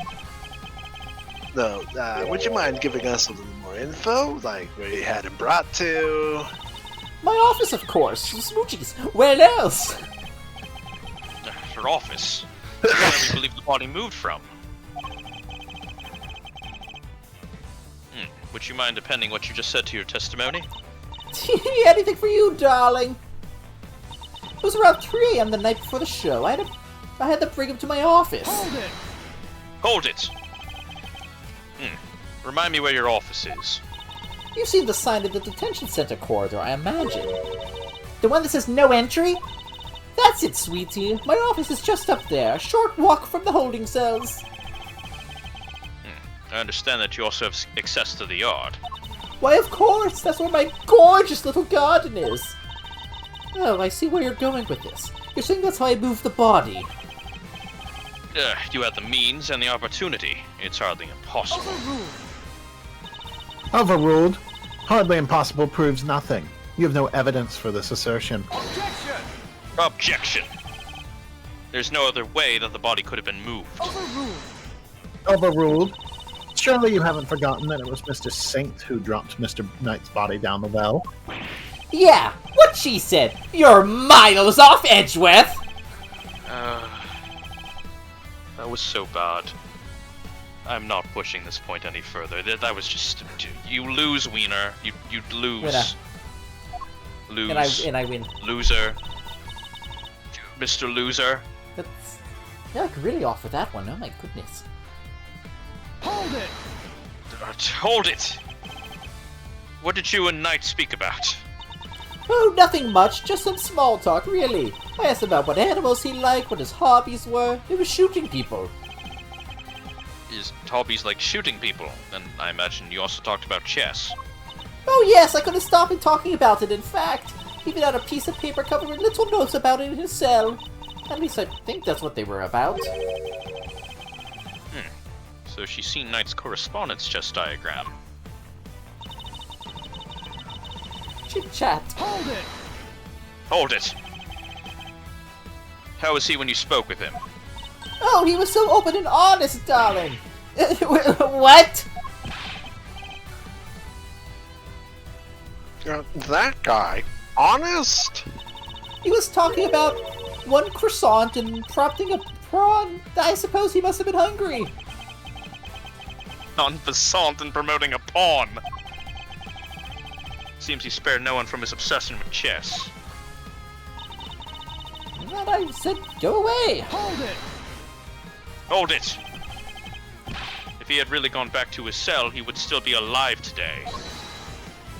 Hold it! You really think I murdered the poor man right there in my office, don't you? What would my motive have been, darling? I told you I barely knew him. I'm no angel, I have my grudges against Canis, but Knight had nothing to do with that animal. She really does hate Canis. Warn the guard. I must insist that you append that statement to your testimony. I'm no angel, I have my grudges against Canis, but Knight had nothing to do with that animal. Hold it! Hold it! You say that you bear a grudge against only Mr. Canis. Is that correct? No, I despise him! Coming into my prison thinking he can do whatever he wants! But he won't get away with it! I'll clip his wicked wings if it's the last thing I do! And that awful dog of his, the Menace, completely upended the peace and quiet of my home! Oh my god, your fox. She even hates his dog. It does seem at first glance that she didn't have much of a motive to kill Knight. But she also hates Connor so much that she probably hates anyone who has anything to do with him. Thinking about it from that angle, the key to breaking her testimony will surely reveal itself. She likes to get to know all the peeps, huh? Pretty chummy prison warden, if you ask me. I agree. Or wait, no I don't, because she killed the man detective. She's not chummy. Poor guy would have been in cuffs, not to mention the neck brace, he was defenseless. Wherein the guard was the murderer. The evidence points to that conclusion and no other. Dude, I'm gonna present the chess correspondence. Yes. I don't really know how it's gonna prove it, but I'm definitely going to do it. Objection! Objection! Judge Cavell, I'd like you to take a look at this. Notes about a game of chess. What is the significance of this, Mr. Edgeworth? It was found in Knight's cell, which is exactly where you said you saw it too, Warden the Guard. But you didn't just see this game in Knight's cell, did you? You've seen it in Mr. Connis' cell too. Hold it! What do you mean? Objection! Oh, come now. Don't tell me you haven't taken a look at the chessboard in maximum security. Oh, what? I imagine you watch his every move like a hawk. Or rather, I imagine you feel that doing so is your only option. She wants to find out who his cronies are, right? Yeah, personally interrogating your own prisoners is highly, well, irregular to say the least. Did Knight die just because she saw chess and said, "Oh, they're in cahoots"? Is that really the reason? It's looking pretty cut and dry here. But as you said, Mr. Connis had threatened you. You put your precious home at risk. That's why you took it upon yourself to question him. You wanted to find out who his dogs were. And so what if I did? You also told us that you read his letters, which means you must have known about one key fact. You knew he was playing correspondence chess. Oh, fuck! And then who should appear but Knight, carrying with him a diagram of that very particular game. I was killed for playing chess. That's kind of fucking bullshit. It is a little bullshit. We ourselves used that diagram to infer a connection between the two men. And it seems you came to the same conclusion. But in your fear, you took your reasoning one step further. You surmised that Knight was Mr. Connis' henchman, sent to kill you. Which is the real reason she had that chat with the Bronxster. If his boss wouldn't crack, maybe he would. And when you questioned Knight, you made another discovery. Or there inside his chess set, you found a hidden chisel. The murder weapon itself. As far as you were concerned, that chisel meant one thing: Connis. Thus you convinced yourself that Knight was working for Connis, and that is why you killed him. Dude, I just wanted to play chess.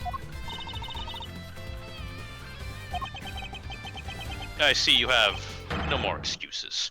Judge Gabel, your verdict, please. Much as it grieves me, there would appear to be little room for doubt. I hereby give my verdict. Bronco Knight was murdered by... Oh. In the name of the goddess of justice. Who is it this time? Hold it! Warden. It's a joke! It's all a big stupid joke! You people just don't get it, do you? I think we've proven it that it's you who didn't understand things correctly at all. Me? Please, darling, I understand it all perfectly well, thank you very much. And I understand that there's a glaring contradiction in your theory, Mr. Edgeworth. You're just grasping at straws now. I have no time for this. Your Honor, the verdict. Overruled. I am curious to hear what the warden has to say. What? You're a doll, Verity. I just have one last thing to say. That Mr. Edgeworth can declare himself the winner. You rang? I was about to make that joke on my own. Does anybody remember a certain autopsy report? Anyone love autopsy reports?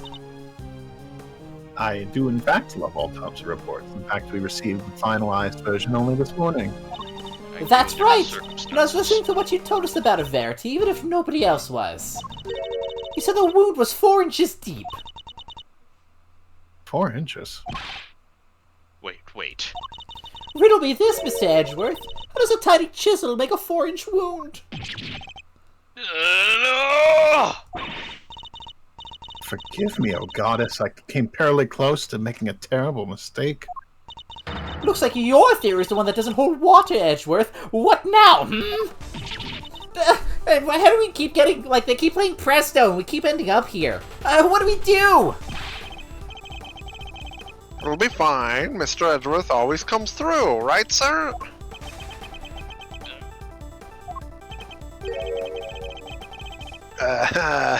Looks like to me the Milesatron's out of commission. You're an attorney too, aren't you? Why don't you do something? Turn things on their head with a desperate bluff. Blurt out the first mind-blowing thing that comes to you. Look, detective, I'm as much of a man of action as the next guy. But without evidence, we're up a creek without a paddle here. This might be the end of the road. We can't give up now. We have to do something.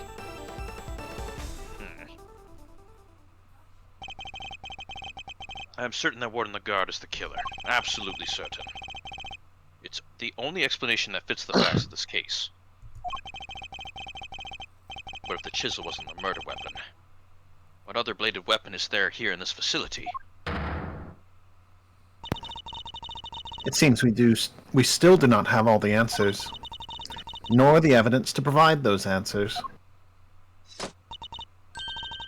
Alas, we must wait until the trial to see this matter resolved, I'm afraid. Objection! Objection? Aw, come on, G. You're just giving the killer a chance to destroy the evidence. Overruled. Are you calling the judicial process into question, Mr. Fender? Nope, not me, nuh-uh. I tried, Miles. Any bright ideas? What is the real murder weapon? It's clearly not the chisel. Wait, confound it! This question throws everything we've deduced out the window! Nothing to add, Mr. Edgeworth. Allow me to remind you that claims not supported by sufficient evidence are subject to the harshest penalties.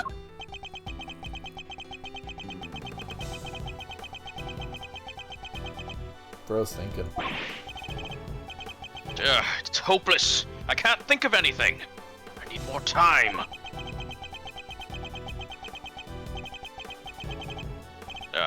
Loath as I am to admit it, Huge hold it in chat. Hold it! That was me. You can't give up now. Remember what Mr. Fender said? Simeon's counting on us. Without us, he's... Remember how upset he was? He was devastated. Nobody's in more pain than him over Mr. Knight's death. everything sucks! He's like Mr. Knight's only fan. There's no way he did it. But if you can't save him, who will? What's more, he believes in us. He's sitting in that cell waiting for us to bring him some good news. And I, for one, won't walk away until we have some. Hey. Gee, Miles, your little buddy there's quite the motivational speaker. And she's right, too. When you find yourself on the ropes, think of your husband. Picture him pleading with you to help him. Wait. Wait, hang on, wait a second. Mess that one up. Think of the client. Picture them pleading to help you. Help them. Help me. Miles McSmiles, help me. You called me Miles McSmiles. I will offer no mercy. Doesn't You're that on your make own, you... Bender. Ah, shit. Well, doesn't that make you want to fight back as hard as you can until the very end? Think of your old man, good old Gregory. Oh, yeah, you know what? Yeah. No matter how bad things look, he'd always find a way to turn it around and save his client. And you're just like him, right? If there's any way to force a turnabout here, you're the one who'll find it. Simeon's counting on you. I take the big Judge one. Cavell. You seem to have recovered your composure, Mr. Edgeworth. But if you mean to attempt a defense, I would advise you to consider the ramifications. You have repeatedly proposed misguided theories and have made numerous false accusations.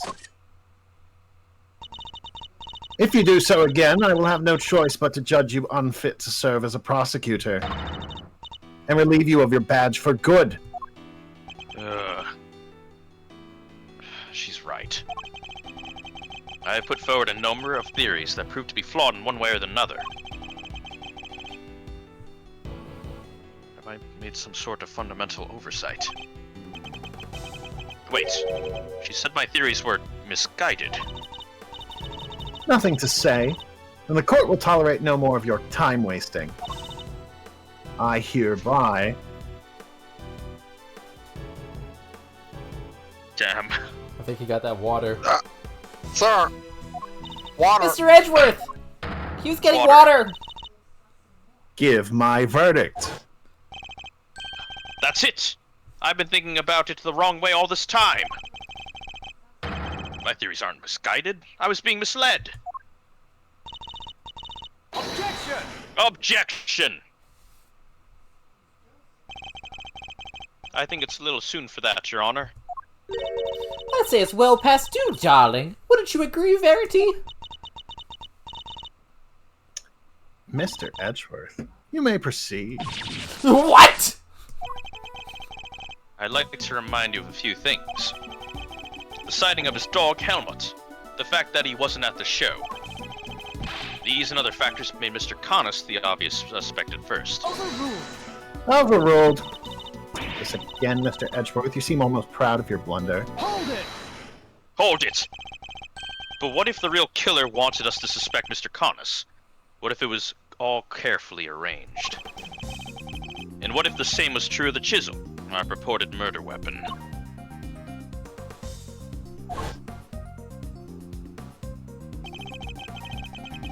I'd have been stabbed multiple times in the same place with the bladed instrument. What if he was stabbed with a chisel after the real murder weapon had been removed? Just leave traces of blood on it for us to find. That was how the killer misled us into thinking the chisel was the murder weapon. Why mislead us in this way? Why? Why indeed? Why make us think the chisel's the murder weapon rather than whatever was really used? Then where the...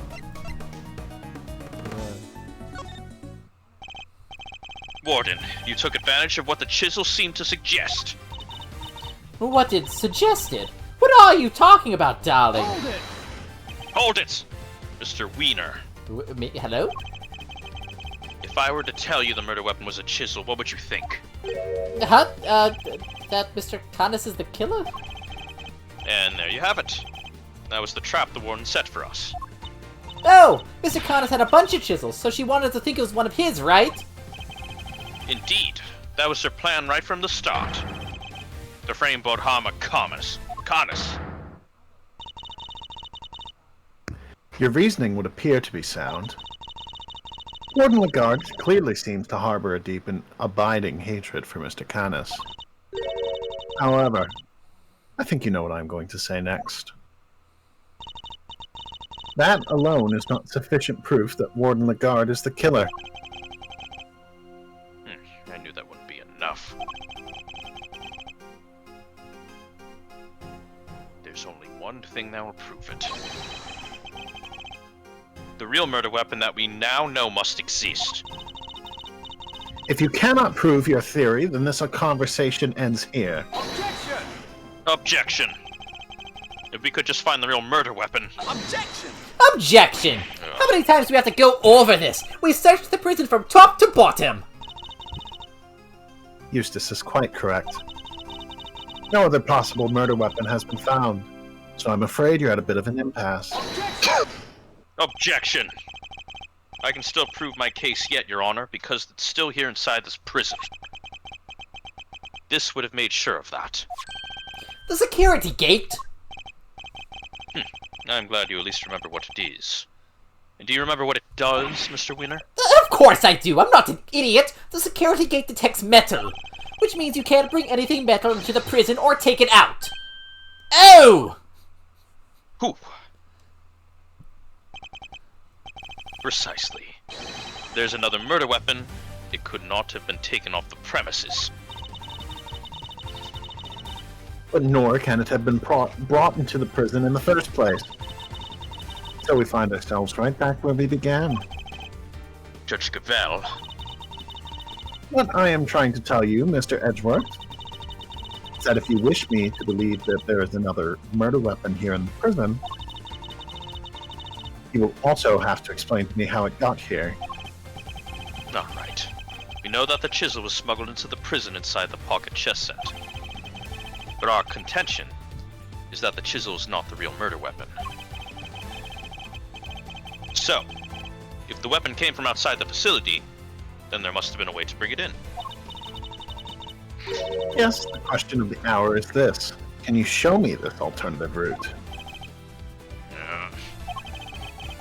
How did the weapon Warden Lagarde use to get into the prison? Borrowed evidence from the police to help you with your investigation, is that correct? Why yes, sweetie, everything related to Candace is with me now. Heaven knows how many times I've hauled the secretive scoundrel to my office to talk to me. Wait. Of course! That's how! The fact that this is here with us shows how a bladed object could have been brought into the facility as well. Okay, the fact that the con is the bell, so you're trying to use it. Take that! Allow me to remind you of our conversation with Mr. Carnes yesterday. Yes, it was but one of my bells. One of only two in existence. Just two? Two and only two. One for my knife, and one for my beloved helmet. Exquisitely crafted, utterly unique. My ears are my guide, after all. And I must be able to use my tools precisely. Of course, as you said, the knife has long since been taken from me. So you see, there's a way for objects to be brought into the prison unscrutinized. As part of the evidence, Warden Lagarde borrowed from the police. What? Mr. Carnes' knife was part of the evidence in the case against him, and that evidence is here in the prison. Not only that, but the knife had a certain bell attached to it. The bell that was attached to the chisel. Correct. The killer took the bell from the knife and attached it to the chisel. Well, that can't be right. The chisel only had Mr. Knight's fingerprints on it. Easy enough to explain, if the killer wore gloves. She made it look as if the chisel was the murder weapon and then attached the bell to it. In so doing, she made sure that all the evidence pointed to Mr. Carnes. And who had access to the evidence room from which the bell was taken? Why, only the one person to whom it had been entrusted to. Who was it, sir? Who's been messing with the evidence? I believe that would be you. Isn't that correct, Warden Lagarde? Hold it! The bells aren't exactly rare, you know. Anybody could have set that up. Objection! Unluckily for you, that isn't quite true. These particular bells are unique, because there are only 2 of them in existence. What? What? By attaching that bell to the chisel, you as good declared yourself the killer. Hold it! I bet you don't have any proof that the knife was ever in here to begin with! Hold it! I don't. Not yet, anyway. Mr. Winner, I'd like you to order another search of the prison right away. Uh-huh, but if you do find something, that's going to make things awkward for me. This isn't about what is convenient for you, Winner. We have to find the truth. You're a prosecutor, aren't you? Well, yeah, but, you know. That's what this excuse for a prosecutor. If I had investigative authority, I wouldn't even be sitting on it. Anyhow, it's not my decision to make. The warden would have to authorize it. You know full well that she won't do it. Will do no such thing.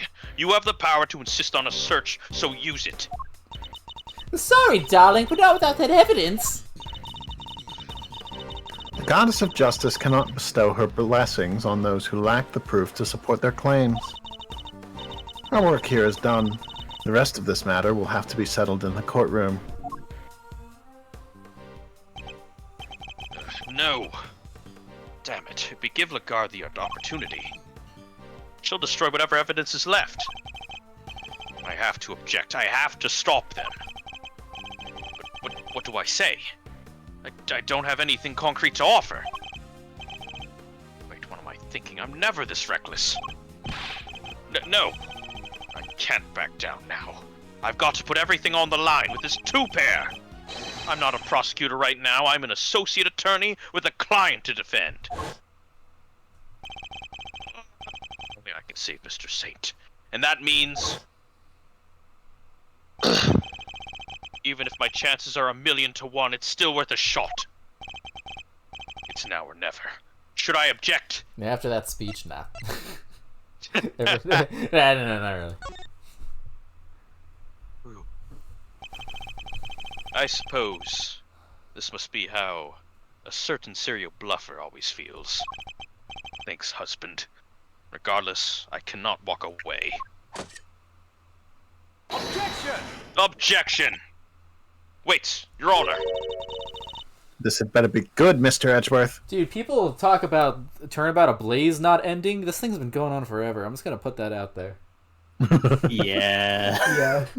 Like, why do people meme Quercus Alba? I've been stuck out here for years. I've got it. Got what exactly? The real murder weapon, of course. I know where Mr. Conus's knife is. Do you really, Mr. Edgeworth? I do. Not at all. If I did not know better, I would say that you were bluffing. You wound me, Your Honor. I don't know the meaning of the word. This is terrible from my heart. There's no way you could. It's not here, I tell you. Well, would you be so kind as to enlighten us? Where's the real murder weapon? Think, Miles. Think. Somewhere not even the police would search. A blind spot in this zoo. A hiding place that the warden could be absolutely sure of. Wait. A hiding place. No.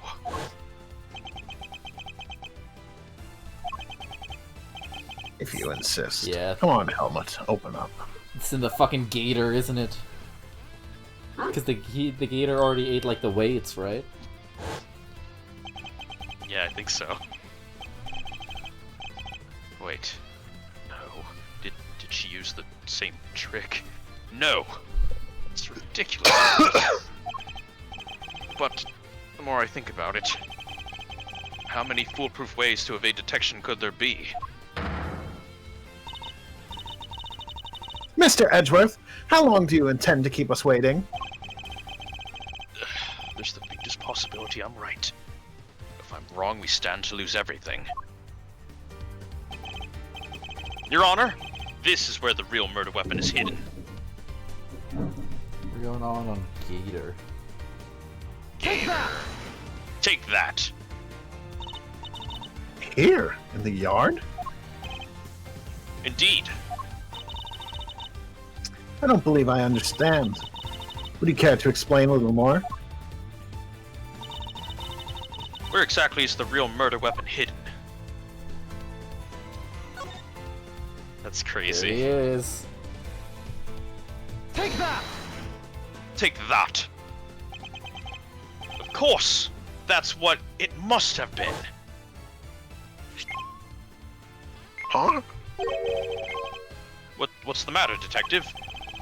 It's the metal detector, sir. It's, reacting to the alligator. That's crazy! It's almost that's like it ate a crazy. knife or something. It's almost like it ate a knife or something. In fact, the metal detector was reacting to something inside her after all. Your Honor, I'd like to remind you of this piece of evidence. The chisel. Didn't we just figure out that isn't the murder weapon? You might recall that Mr. Connors hid this chisel in his dog's mouth.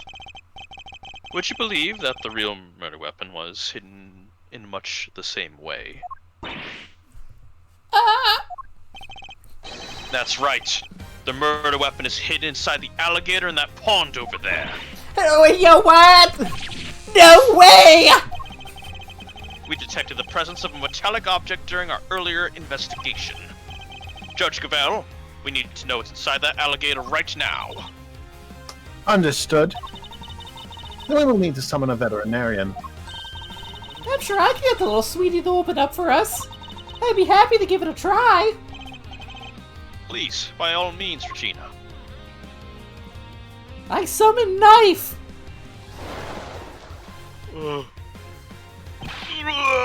Warn the guard. The real murder weapon is about to be revealed. Why not do the right thing and confess?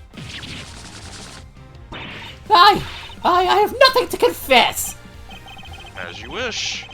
Then you can simply wait and watch as your lies are exposed. Sure. Sure, we got it. This has to be it! Knife in the gator! It's over, Fifi Lagarde. Knife in the gator. The real murder weapon was Bodhidharma's Connors' knife. In the gator, making you the only person who could have killed Bronco Knight. Oh shit. I'm not the criminal here! This is all Connors' doing! I did the right thing! Knight was a threat, he was Connors' lapdog! Curse that despicable man Connors! Why did he have to come and ruin my perfect little home? We could have been happy forever if it wasn't for him! He ruined my paradise on Earth! He ruined everything! Curse him! Curse that pitiless butcher! That awful, terrible, despicable man! Curse him!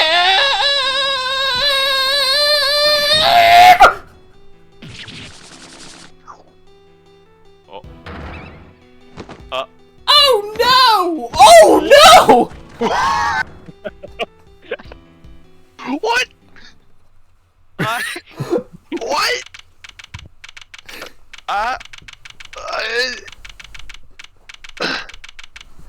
Her Insane. coat was made of boxes. Insane twist. The moral of the story is don't play chess unless you're Edgeworth. I thought it was part of a conspiracy, but I guess I just got owned really hard. Prosecutor Twitter, sir. The test results have just come back. Prosecutor Thwinner? Yeah, I guess we've all been under a lot of stress noting that down. Traces of Bronco Knight's blood were found on Mr. Connors' knife. At each of the foxes.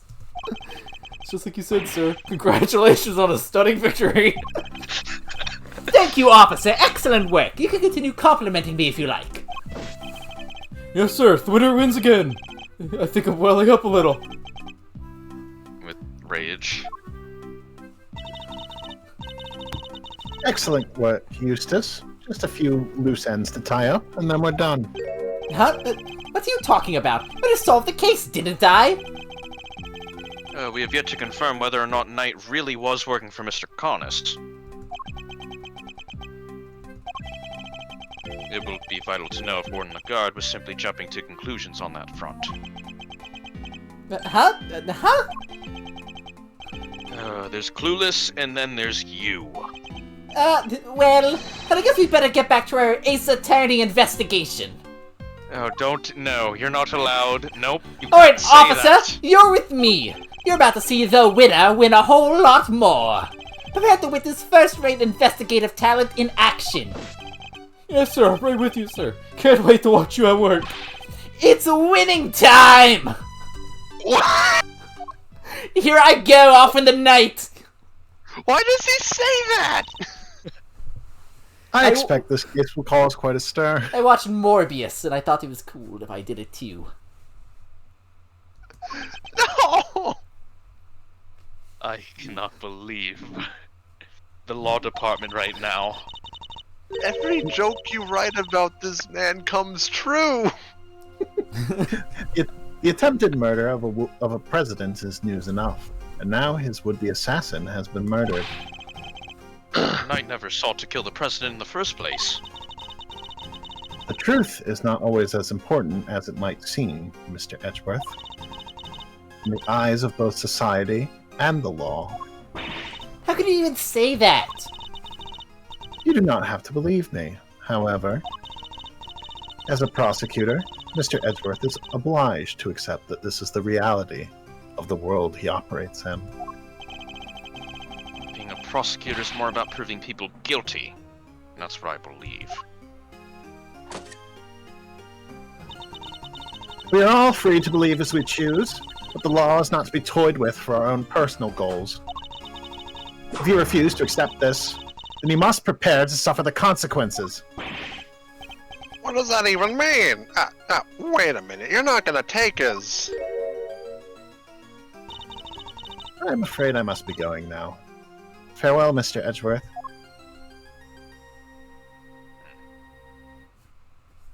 That's a mystery for later. I'm angry. I'm also kind of angry. There must be only one set of laws for everyone. But if following the law means sacrificing the truth, I really do that in good conscience. Oh, I'm here.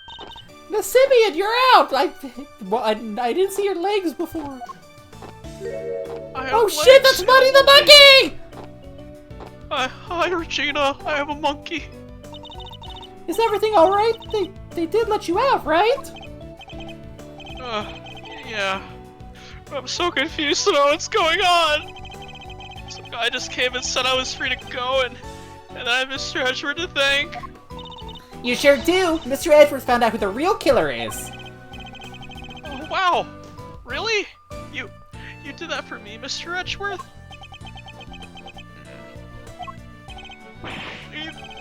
No. Stop staring at me like that! I'm innocent, I swear. Don't pull the rug from under me now! Stop it, silly. It's true. He saved you. Say thanks already. Right. Thank you, Mr. Edgeworth. Thank you!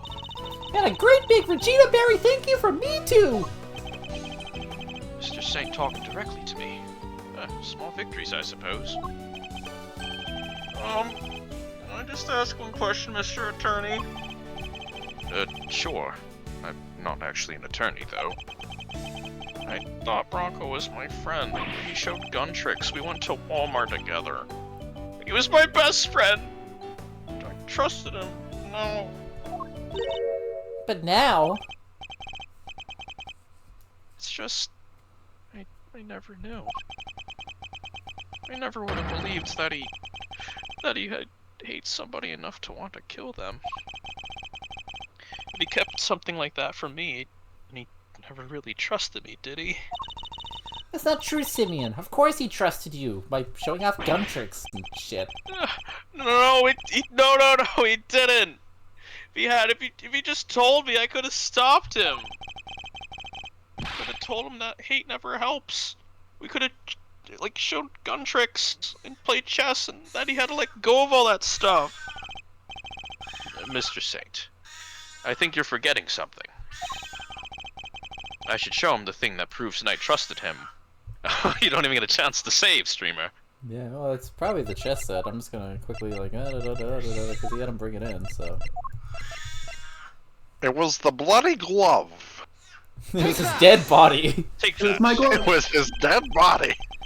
It's the chess set I bought for him. Knight had hidden a chisel inside. I imagine he meant to use it to escape. I was ready to escape jail in like a day. I'd be cracked if I didn't play chess with the one guy in the prison. Oh, he's using me. No, he believed in you. He knew he could count on you to bring it, and that you would never be so untrusting as to look inside. Yeah, it's, I trusted he'd be a homie, I just didn't want to let him know I was committing crimes. I imagine by not telling you, he was hoping he can keep you from getting caught up in his mess.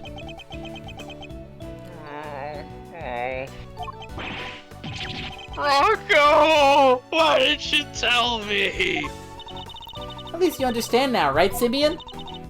I'm sure he does. He may not show up, but Simeon's no dummy. A good night's sleep and he'll be completely over this whole thing by tomorrow. That's not as complimentary as you think it is. I'll try. I have to. For Bronco. I have to show him that I could become the best animal trainer out there. That's the spirit. See, look, I'm doing my animal tricks. I used to do this after we went to Walmart. You brought money Oh. to Walmart? Of course, he loves peanuts. I almost forgot. Oh, that makes sense. We're doing a new show soon. I'd love it if you can come, Mr. Edgeworth. Oh my god, there he is! Hey! I'll be joining Regina and Billy Bob Johns on the stage for this one. That's right, the Berry Big Circus is the biggest, most fabulous event in town. You'll have oodles of fun. Sounds great, doesn't it, Mr. Edgeworth? Come on, we have to go. Well, I'll think about it. Alright, Simeon, we got some training to do. I think it's time you and Regent got acquainted. What? No! the tiger! No, wait, no, I can't. No. Oh, you'll be fine, silly. You've never meet a nicer kitty cat. I can't. Please, Regina, anything but that. Please. I thought it was the lion that put him in a coma. It was the lion. It was the lion. Regent the lion tiger is stopped innocent of on the spirit. crimes.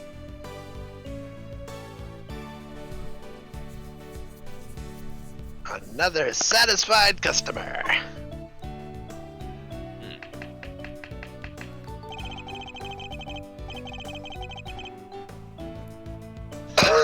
Well, that was really something, Smiles. Talk about pulling it out of the bag. I couldn't have done it without you, Fender.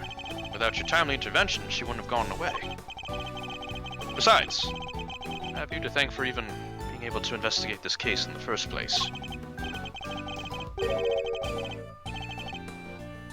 Oh, stop it. Pat me on the back any harder and you're gonna make me blush. Or, topple over. I suppose it would be asking too much of you to take this seriously. Seriously? Miles, my friend, I'm always serious. Anyway, how does it feel to save an innocent client? That's what it means to be an attorney, after all. To be an attorney. Gotta say, I had a blast. Reminded me of the good old days. Like Gregory was standing there right beside me. It's been like a zillion years since I felt as warm and fuzzy on the job. That's good, bitter, sweet. I don't know how to process this one. Say, Miles, you ever thought about going into the defense game full time? Excuse me? You know, pick up where Gregory left off. Get out there and actually help people. Hey, pal, don't get any big ideas. Mr. Edgeworth ain't about to switch sides. Yeah, why not? Coming over to the light side's all the rage. Everybody's doing it these days. Come on, Mr. Fender, you know it's not about that. Chill, team, chill. Don't get it twisted. I was just asking a perfectly innocent question. No, you weren't. The heck you were! Looks like you've got a mean defense team there yourself, Miles. Fender, I am a prosecutor. Yep, and I'm an attorney. You could be one too. I'm serious. Well, I've said my piece. You change your mind, you know who to call. Ghostbusters. That's nice, Fender. I'll be waiting.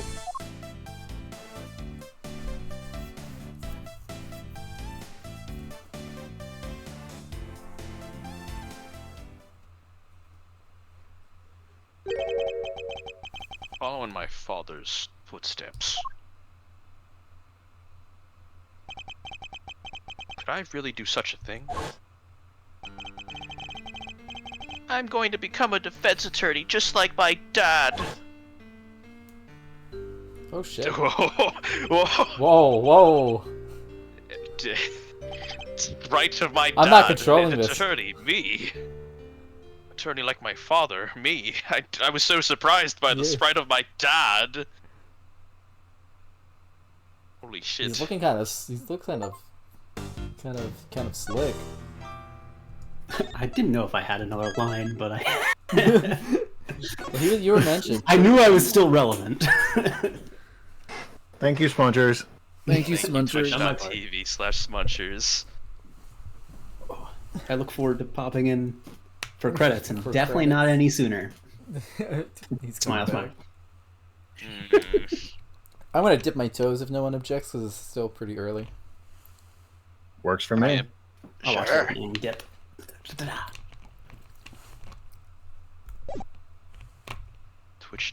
Twitch.tv/Smunchers. My Holy- Really? my recommendation: do not attempt to voice this opening unless you are certain which character you are. Oh, Save God, yourself what? the heartache. Okay. Okay.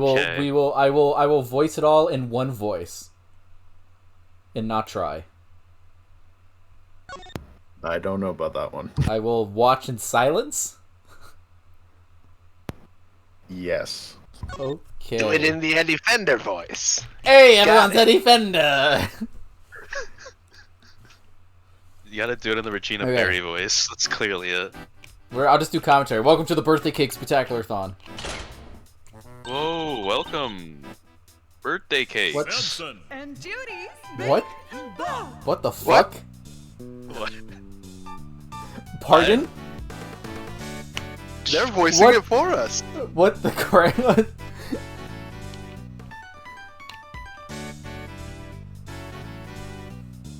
Okay. I really like that it goes. They're They're singing the- with the song. Yeah. Yeah. Yeah. Ping. Ping. True. I love Samson and Bacon Judy's Bop. Bacon Bop. This is exactly Ding and what I thought Ramba. was gonna happen. Oh, it's the. I love. That's me watching the TV. What? My cat just Oh. got her claws in my leg. Eddie Fender. Hey, wow! Talk about a blast from the past. Hey, Gregory. I'm going back there tomorrow with your boy. Finally going to find out what happened 18 years ago.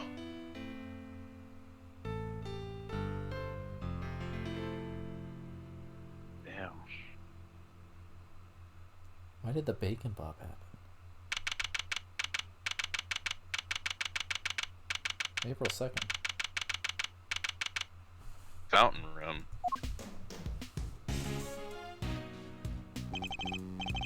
Well, Fender, are you finally going to tell me what we're doing here at this very nice hall?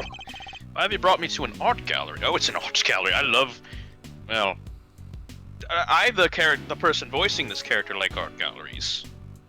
But... me, Miles Edgeworth, the man prevalent. Why? Hey, you had nothing going on. Alright, that's fair. Seemed like the perfect chance to come and enjoy the magic or star sign stuff together.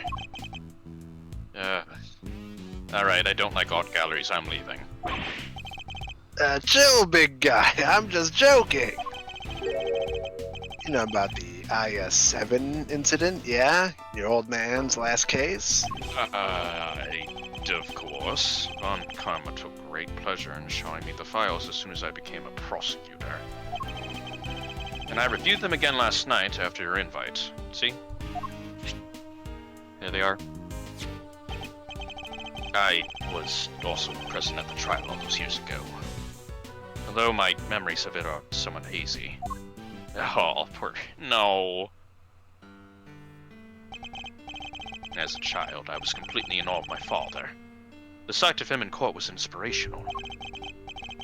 Gregory Edgeworth, attorney at law. And opposite him, asshole.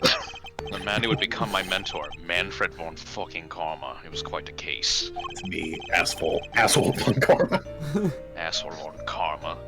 However, it ended with the conviction of the accused.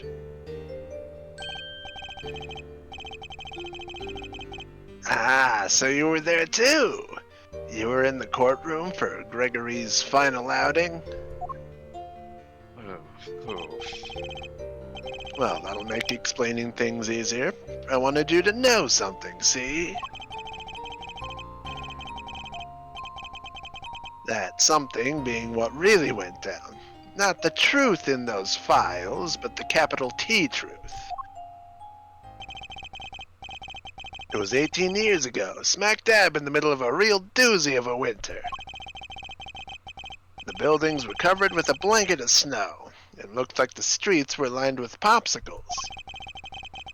Things weren't so innocent behind those frozen doors. In fact, some pretty sordid stuff went down. Oh shit.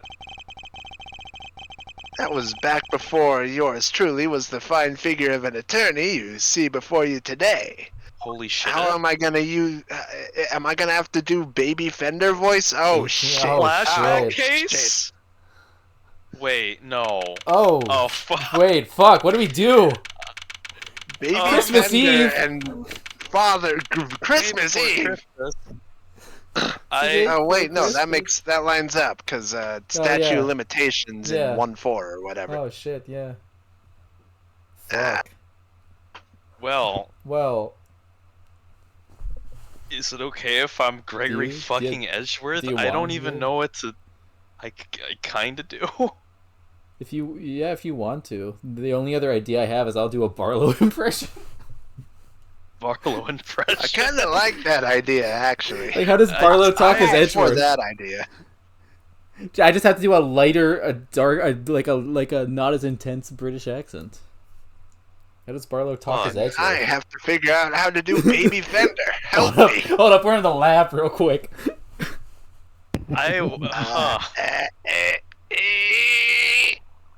Baby Fender. What about you, Llama? What do you think, Llama Humber? Well, Von Karma might be here. I like all the ideas I've heard so far. I cannot voice Gregory Edgeworth. Yeah, okay. Von Karma might be in the building. Okay, Von Karma's probably in the building. I'll leave it up to you. I did snipe Saintly last case, so that was my one character I wanted to voice in this game. It's the main character, presume, like the protagonist. So it's up to you.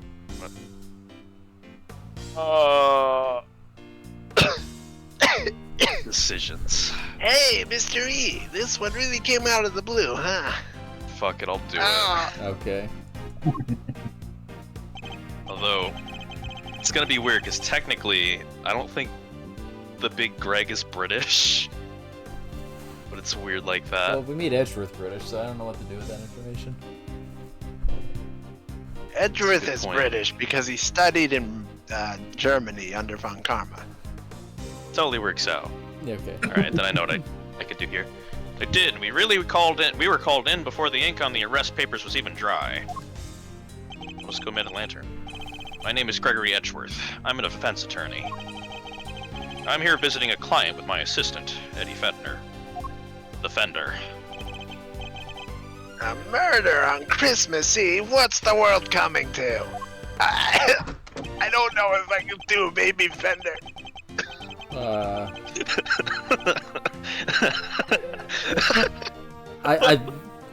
So there's going to be some singing in this case.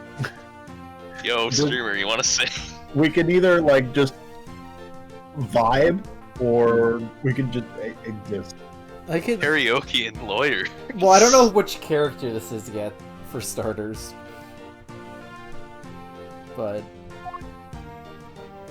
Oh boy. Oh, holy shit. I've tried. Okay, no, he's still singing. He's still singing. Okay. Hold on, I gotta think about this for a minute. Shit, streamer's gonna sing to the tune of Forgot About Dre. Welcome, my friends, to the visitor's room. And if we're not friends yet, I'm sure we'll be soon. Holy shit. The guard's giving him chess. Hey! I love this guy. Hang on, let me try something different for I will Baby talk- Fender. Yeah. Whoa! Talk about an entrance. Yeah, do something that doesn't hurt your throat. Yeah, trying to upshift the Fender voice is killing my throat in ways I never Yeah. thought possible. So I gotta do something else. Yeah, Very keep your throat safe. I was not expecting that. Neither was I. Sorry if I surprised you. I'm just so happy to see you both. Thanks so much for coming out. Seriously, I can't thank you enough. You're the accused, I take it. I am.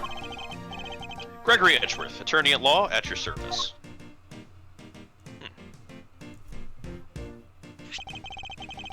I look forward to representing you. This is my assistant, Eddie Fender. Pleased to meet you, sir. I'll do everything I can to help. Come now, Edward. Calm Nice. down, please. You have to forgive him.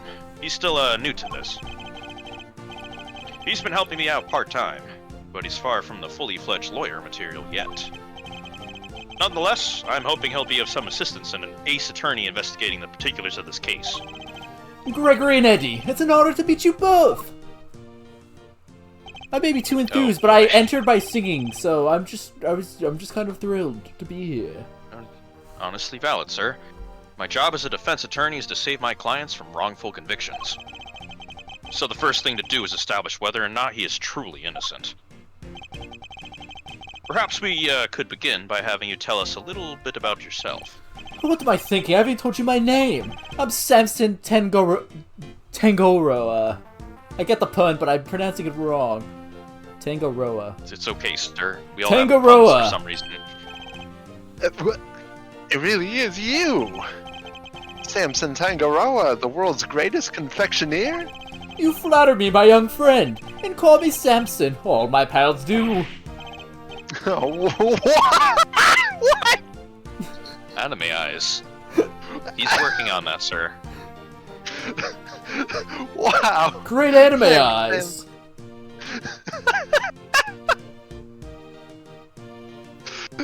Thanks, Samson, I will. I can't believe I'm meeting you in person. It seems Eddie knows something of our client. Mr. E, it's the Samson Tangaroa, the singing, dancing, confectionery making sensation.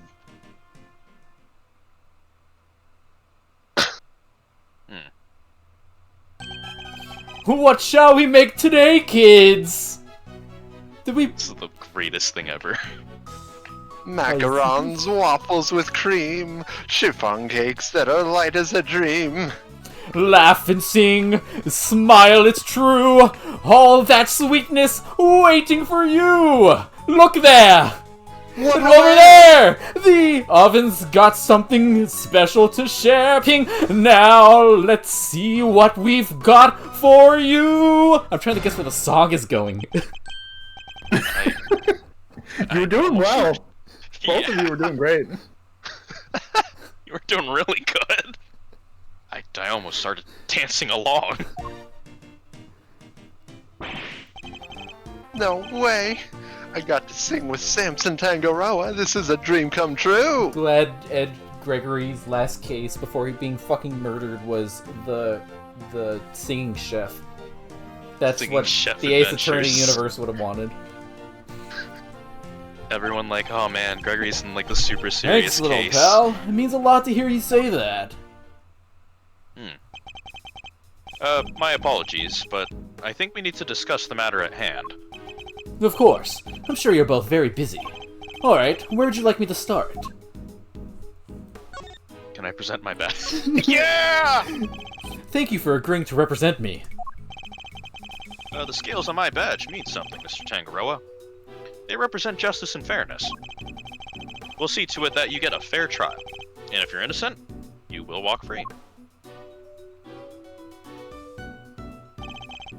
But until then, I'm going to need you to sit tight and trust me. I will. I do. Thank you. Nice badge. Yes. Oh, thank you so much, sir. I feel like just lifted, like complimented. It feels nice. This is as early in the timeline as we've shown a badge off. Yeah, actually, you're right, sir. Funny how that works. So you're not just a confectioner, but you're also a singer and a dancer? I sure am. When I'm having fun, my body just starts moving. Must really enjoy making desserts. Wouldn't be much of a confectioner if I didn't. I live to make sweets that will bring joy to others. Hey, they're not just things, they're works of art. Sparkling, dazzling, mouth-watering creations, the stuff that dreams are made of. So he aims to create joyous and inspirational pieces, does he? I understand that the incident in question happened at your, mansion. It did. We were holding an international confectionery contest there when a body was found inside one of my creations. Body was discovered. Inside one of... No way! That's awesome. The detective in charge placed me under arrest because of it, and now here I am. But I could never take a life. Never. I'm sure the police will see that too in time. They'll realize their mistake. I sure hope so. And what can you tell us about the victim? His name is Artie Frost. He was taking part in the contest. Mr. Frost was a wonderful confectioner. His creations were a thing of real beauty. I just don't understand. Why did he have to die? I'm sorry. He seems genuinely upset over the victim's death. I think I have a pretty good measure of the man now. Mr. Tangaroa, there's just one last thing I need to confirm with you. You didn't kill Mr. Frost, correct? Correct. I swear to you I didn't do it. Like I told you, I could never take a life. Never. He seems quite sincere, and I don't have a rock. Alright, I'm going to take you at your word. Thank you for being so forthright with me. Likewise. It's good to talk to somebody other than those detectives. We'll head to the scene of the crime and see what we can learn. We'll be in touch when we have something more to tell you. Goodbye, Gregory! Goodbye, Eddie! I'm counting on you both. I thought I was going to start singing again. The mansion is the art gallery? Yeah, contest venue. Fountain room. Damn, this... Nice. It's pretty cold out there, huh, Mystery? I never saw so much snow. Yes, and it doesn't seem like it will be letting up anytime soon. But just look at this place. What a sweet house Samson's got. It's huge. Oh wow, it really is his house. Yes, big enough to hold an international confectionery contest, no less. I'm assuming that's her. Llama, you want to go? Sure. Or... Welcome, welcome, everyone. Come on in, we'll have some fun. Whoa. Oh, no. Are you all right? I'm sorry. Do you happen to be Mr. Gregory Edgeworth by any chance? I would. It's a pleasure to meet you. I'm Eddie Fender, Mr. Edgeworth's assistant. Mr. Edgeworth, Mr. Fender, welcome to our humble abode. Judy Bound, it's an honor to meet you both. I'm the housekeeper here, and Mr. Tangaroa's assistant. You're no housekeeper. You're Judy Bound, the Judy Bound. You know a little something of my work? A little. I watch you on TV every chance I get. I'm Bacon Bop's biggest fan. It's very kind of you to say so. We'd be nothing without our fans. And, what is this Bacon Bop? What would it be? It's only the biggest show on TV. Every kid on the planet loves it. That is really impressive. That makes me sad knowing that he was watching reruns now. Because presumably this case cannot end well because Mr. Von Karma cannot actually lose. He cannot lose the court case at the end of the day. So we're gearing up for bad things to end up happening.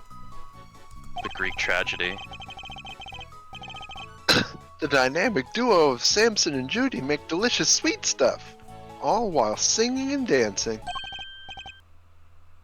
Like this, check it out. Galactans roped into singing. What shall we make What today, shall we kids? make today, kids? Nope, the game. Cookie dough, caramel too, fluffy shush. What is that word? Everyone, come along. Oh, the other one. Bacon treats with a smile and a song. Chalks There, cream. ooh. There, it's true. The oven's got something special for you. Ping. Just take a bite and you will see. Yeah, it loaded the sprites there and got up sync. This is so sad. Can't believe this. That was a wonderful performance, Mr. Fender. Bravo! I dance along every time I watch the show. Perhaps Miles might enjoy it. Might enjoy it too. I'll suggest it later. My son, Miles Edgeworth. And all this dancing really takes a lot out of a guy. Oh, I'm so sorry. I'm the world's worst hostess. Here, nothing relaxes the body and mind quite like a cup of tea.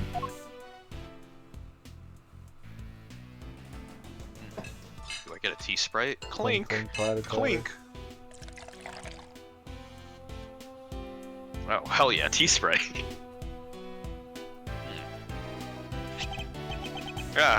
This is... Ceylon, correct? It's delicious. Its citrus aroma is said to improve one's ability to concentrate, as I recall. Interesting. So this is what Ceylon tea tastes like, huh? How odd. The saucer is cold. Yes, it's so that the tea cools down more quickly, I'm afraid. Some of our guests don't like it too hot. I see. These teacups are very unique too. The design, it's really something. You think so? Thank you so much. I ordered them all the way from France. They're my absolute favorite. They were designed by a marvelous sculptor known as Paul Halik. Have you heard of him? He makes the most amazing tableware in the world. You're clearly a big fan of his work. Oh, I am. These table cups are my greatest treasure. She's certainly not afraid to show when she's passionate about something. If you don't mind, Miss Bound, I'd like to move on to the reason we're here. Can you tell us everything you know about the unfortunate incident that occurred earlier? Of course. I'm sorry for getting so distracted. I guess I'm still in shock. Because I'm the one who found the body, you see.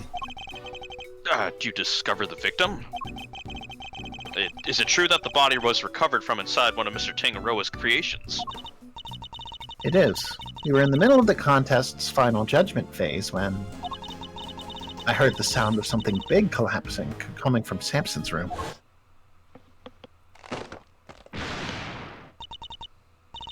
Samson? Are you in here? Body. I opened the door and went inside, and there was Mr. Frost's body. Thank you. I'm sorry to make you relive such a traumatic experience. Think nothing of it, please. I only wish I had more to tell you. Now, if you don't mind, Miss Bound, I'd like to begin our investigation of the crime scene. Oh, Mr. Edgeworth, Mr. Fender, you have to save Samson. He's no murderer. He could never do something like that. Yeah, of course. Leave it to us, Miss Bound. Thank you so much. I'll go serve the others their tea then. Come, Eddie, to the scene of the crime. Yes, sir, Mr. E. Dudes are Walking in moving. sync. What? Holy yo! Oh! Oh shit! That's crazy. You know that makes sense. Wow, look who it is. Well, not yet.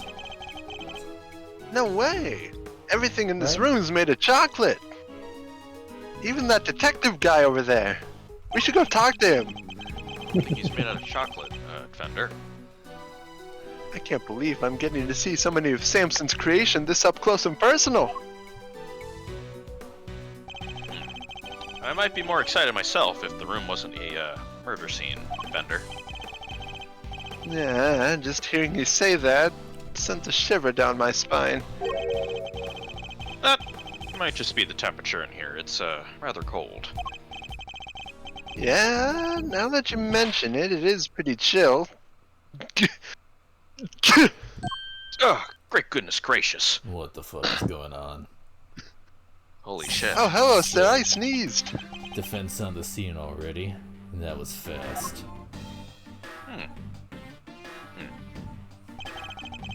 Pleasure to meet you. Gregory Edgeworth. I'm representing Mr. Tangaroa. This is my assistant, Eddie Fender. Nice to meet you. Hey, have you heard of the Yatagarasu? I don't know what that is. Detective Tyrell Bad. The detective in charge is named Bad, a man associated with the Yatagarasu. I don't know what that is. We're not there yet. He doesn't know what that is. I don't know how anyone knows what that is. Like, that shit happened like a year before that other shit in, like, I was like 18. Wait, Are you did it perhaps happen an a year? oracle? Was it a year? Wait, when was the CCU? It wasn't that long ago before. I thought CCU was like 10 years before Dead Man. I also don't quite remember off the top of my head. Yeah, I think okay. I'm pretty sure this came first. But Okay.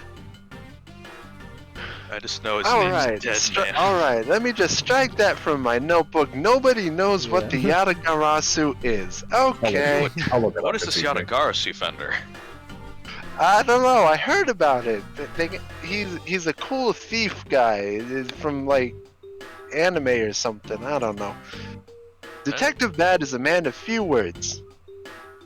Can't believe this anime. Wait, what are you doing? What is what? What? What? You know what? Never mind my previous question, Fender. What the hell are you doing? He realized he got I'm the. just, I'm he's just a, no, I being got the the. best He got. character in the Ace Attorney franchise. He got No the problem. timeline wrong. He had to eat it. I got the timeline. I got the timeline wrong, Mr. E. I have to eat the notes. KT Something happened about it 9 doesn't years taste after right. this. Okay, so yeah, that's holy just a shit. dude. Oh, he did eat it. You. You're eating your notepaper? He likes to chew over his thoughts, rather literally, I'm afraid. It helps him digest and remember them. It's a little quirk of his. Please try to ignore it. Though I'd be the first to admit that it's easier said than done. With introductions out of the way, Detective Bad, would you mind if we joined you in Ace Attorney investigating the scene? Sorry, not gonna happen. What? How come? Mr. Edgeworth is Mr. Tangaroa's attorney. Yeah, and attorneys will do anything to get them off the hook. Even put words in their client's mouth. You think I need that? I'm at a crime scene. Mr. Edgeworth would never do something like that. I don't trust attorneys. Okay, kid. Wow. Out of character, you went from not trusting prosecutors to not trusting attorneys. Or maybe it's the other way around, but... Oh, bad. Detective, you established my client's supposed guilt based on an Ace Attorney investigation of the crime scene, correct? And that's usually how it works, yeah. What of it? Then extend me the same courtesy. I believe he's innocent, and I would like the chance to prove it. You believe he's innocent, and you didn't even see the scene yet. That's some flimsy lawyering. That's exactly why I wish to see the scene for myself. I need to ensure that my belief is based on solid evidence and sound reasoning. You're about to tell me you're not leaving until I let you look over the scene. I am, yes? Fine. Knock yourselves out. Oh. Thank you, Detective. But I'm coming around with you. Like I said, I don't trust attorneys. If you're good with that, go ahead and get to it. That was a lollipop this whole time? I must admit I didn't see that coming either. We'd better get started then. I'll need you to take notes, Eddie. On it, Mr. E. Let's get this over with. What a game we have here. Anyone have this one on their bingo card? No, I don't, but in fact, if the streamer presses T, there's something I want to show you. What is it? Don't show me things. Attorneys are bad luck. Nothing good ever happens with you guys around. You trample the scene, jump to conclusions. You really think that of all of us? Me included? Not a yes, but not a no either. You're doing this all wrong. An investigation is like a popsicle. You walk around the scene, look at stuff, talk to witnesses. Everything you do, it's like a lick of that popsicle. Slowly you eat away at it. Until all that's left is the stick. And written on that stick is the truth. Then I suppose I'd better hope it doesn't say guilty. Nice. That's one fucking hell of a metaphor, Bad. Yeah. A real crime scene. This is so exciting. There's Someone died. This isn't a game, Eddie. I need you to take it seriously. Oh, I'm sorry. I thought this was Ace Attorney Investigations 2 Prosecutor's Gambit. There's not even a prosecutor in this room. Oh shit, I'm afraid you're the right. detective's right. Dang it. We don't have a prosecutor for the Prosecutor's Gambit. I haven't Well, heard I'll Jess just either. I'll just sit here and take notes on everything. You are... what kind of notes? Notes about how all this delicious stuff is made. Can't wait to try it for myself. I'm not playing around, Edward. Take this seriously. Yes, Mr. Edgeworth. There's a colorful character up here that I feel obliged to talk to you before I do anything else. Oh my gosh. And you I are? kind of want to voice this guy. Go for it. Go ahead. Okay. Go for it.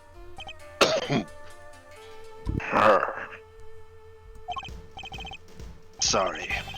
Meditating. Did you want something, detective?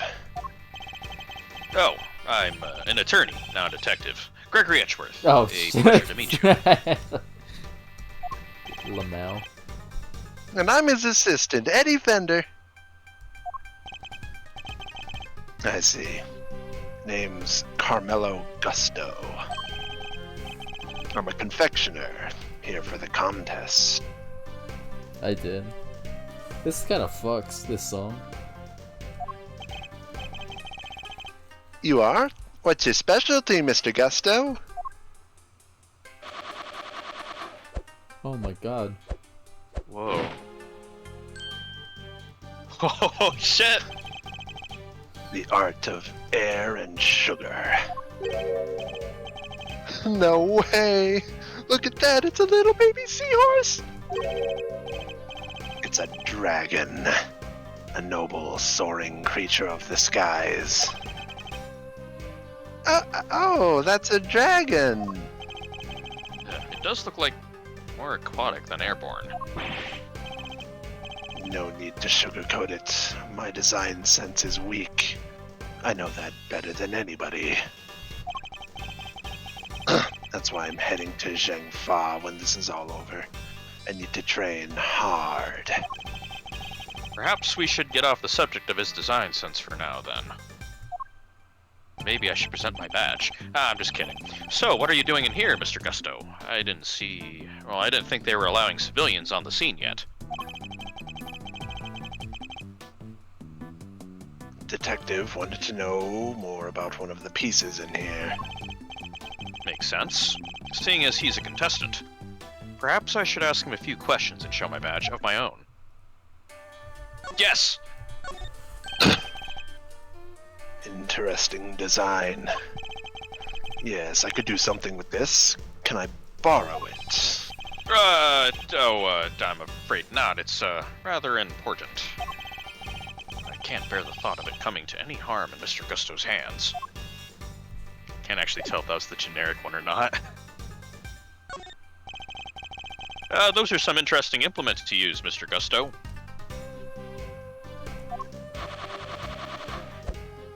Holy shit. Sugar blowing pumps. They put air into the sugar. They're so cool! It's like watching a sword master do his thing. I'm no master. Not a day goes by that I don't hurt myself in one way or another. That's why I wear red. That way it doesn't matter when I make a mess. What the fuck? Holy shit. I'm covered in blood at all times. Yo! The way of the confectioner is a lonely one. You never stop learning, not until you die. I love the cast of this case so fucking much. Way of the Confectioner sounds like a long one. Well, 2 if he's still injuring himself on a daily basis. What the hell?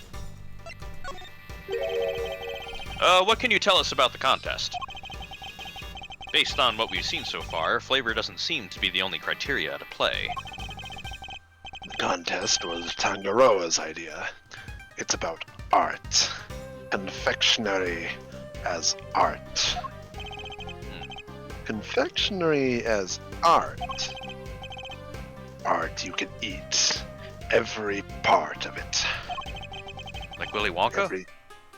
Every single item in this room is edible. Like Willy Wonka. The whole place does kind of smell like chocolate. Tangaroa is a genius. A once-in-a-generation talent. Flavor and flair, he has it all. Like Willy Wonka? Like Willy Wonka. And if you can't outdo the god of confections himself, you can't win. I don't know, man. Beating out the greatest in the world seems kind of hard, yeah? As it should be. Whoever beats him becomes the greatest in turn. That's the real prize here. Nothing else matters. So you're competing for a title, effectively. And a treasure. The ultimate cookbook, Tangaroa's most prized possession. If you want to know more, it's all written down here. It's the list of rules that was given out to contestants. Where's my organizer? Wait, oh shit. I realized something. Does that mean I have a logic box? World's greatest confectioner. Judging will proceed clockwise from leftmost.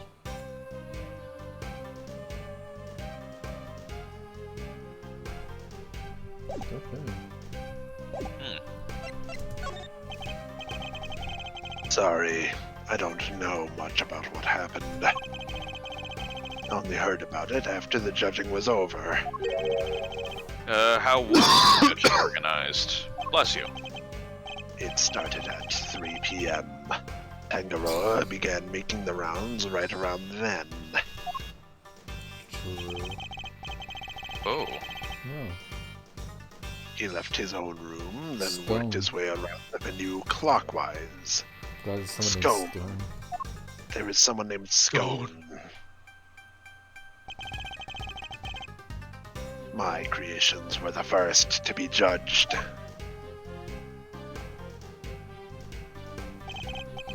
After that, he went to Scone's room.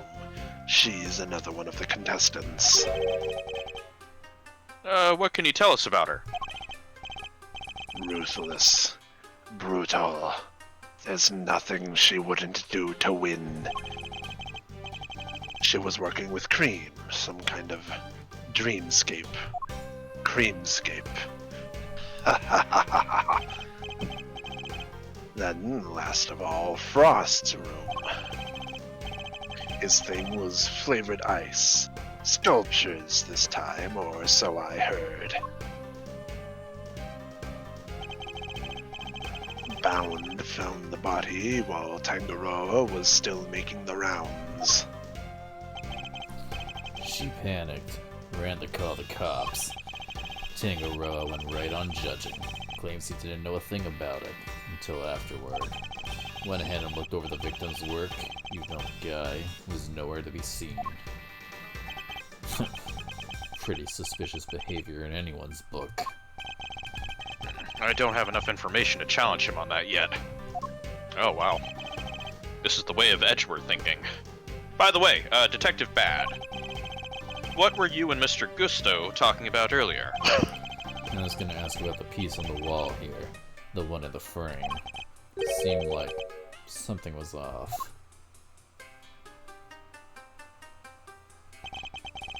Thought I'd better ask somebody who knows about this stuff. But then you bozos showed up and pulled me away from my very important work. Perhaps we can take a closer look at it together. Can't take a hint, can you? Mr. Gusto, would you mind helping us out? Me and Mr. Of Bad. course. Confectionery is my life. If you have any questions, I'll be happy to answer them. Thank you. That's very kind of you. Yeah, I see the big thing going on, but I want to look at a diary of despair. It's a journal belonging to the captain of the chocolate ship, also made of chocolate. A diary of despair. That's some title. Come, hearken! See how we crossed the sea and rode the red tide to misery. You like that? That was my pirate Chanty rhyme accent. Wow. You don't seem very Incredible. impressed. Do it again. That's quite a jaunty rhyme for such a tragic-sounding tale. No one You liked my didn't pirate do it accent. again. Oh, you were yes. asking to do it again. Shit. I forgot. In fact, there's nothing of interest here. A candelabra made of chocolate. There's a title here, The Light of Life. Well, this particular light seems to be missing one of its life-giving flames. Does it have some sort of symbolic meaning? Or could it be,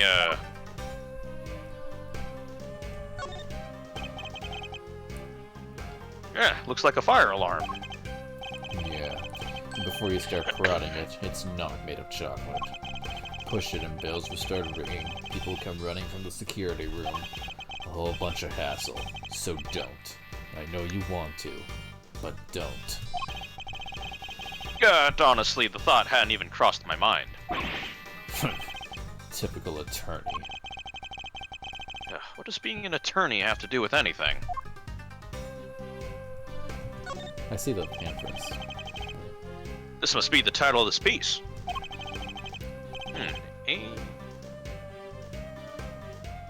Angel beset by thorns? That's pretty mysterious. Really gets you thinking, huh? I think I'm a fan. You have good taste. I'm especially fond of it myself. Simply captivating. Mr. Edgeworth, Mr. Gusto praised me! Oh, now, Eddie. Don't make this into a thorny issue. By bragging about it. See? You have bad taste. Is that a dad joke, Mr. Edgeworth? I'd better make a note of this momentous occasion. Where did I make a joke? Dad or otherwise? Lamel. Oh, Gregory. Who knew you could make a picture this pretty out of chocolate? Samson really is a god among men. Is it really made out of chocolate, though? It looks far too much like a regular illustration to me. You have a good eye. I'm impressed. That's no piece of candy. That's the ultimate cookbook. The ultimate cookbook? Oh, in other words, the grand prize. What? So it's not made of chocolate after all? No. The book is simply enframed in some.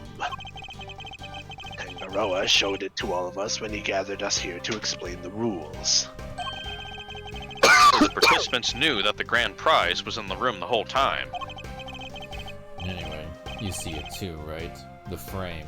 Something's missing. Ah, the oddity Detective Bad was going to ask Mr. Gusto about earlier. Yes. You're right, Detective. Something is missing from this frame. So it's not just me. Huh? I was missing. I'd better show Eddie which part of the frame is missing some chocolate. Oh, there it is. Take that! Oh. Take that! Look at the decorative work in the corner here. I have voice lines. Something's missing, no? Oh yeah, it is different from the other side. That's not like Tangaroa. The balance is all wrong. Well, that's not all. Take a look around. Every confection in this room is missing some small bit. You're right. The candle holder, the nautical stuff, they're all like that. Oh yeah, wow. We didn't even look at the nautical stuff yet. Oh wait, I can see it from here now. Huh. Oh, shoot, I have a logic box. The logic box! Did somebody deliberately damage them? That's a very good question. Or the Tangaroa just wanted to look like somebody messed with his work. He'd never do that to his own creations, never! Could this have some deeper meaning for the case? It went in the logic box, so I bet it does. I must scur the scene and inspect anything that catches my attention. And Are these finger marks? But we don't know whose yet. Still haven't figured it out. No fingerprints, no ID. Finger marks without prints. They could certainly be important to the case. Put it in my fucking court record. Huh. It's a real head scratcher, all right. Not really. I'm guessing whoever it was wore gloves. Aw, where's your sense of romance, of adventure? There doesn't tend to be much of either at a crime scene, Eddie. I think what we need is a great thief. Achoo! That sounds stupid. You're right, I'm Eddie. sorry I said anything. Are you alright, Eddie? No! I mean, yeah, but it sure is chilly in here. Ah, well, you should have worn a coat, kid. Like my coat. Can I borrow your coat? We'll have to see where the dialogue takes us, Fender. But yes, it wasn't exactly warm out in the fountain room either. You can't borrow my coat. Yeah, you should ask the detective if you can borrow his coat. I just said you Can I can't. borrow your coat? I just said no. Oh. Oh, darn. Hey, look at that! Look at where look the at that, dialogue see? took us. Man, I'm so perceptive. That's why I'm the best attorney ever. But it's even colder in here. Would you like to borrow my jacket? No. I'm fine. And besides, you said you'd give it to me when I finally got my attorney's badge. Oh. Oh. Oh.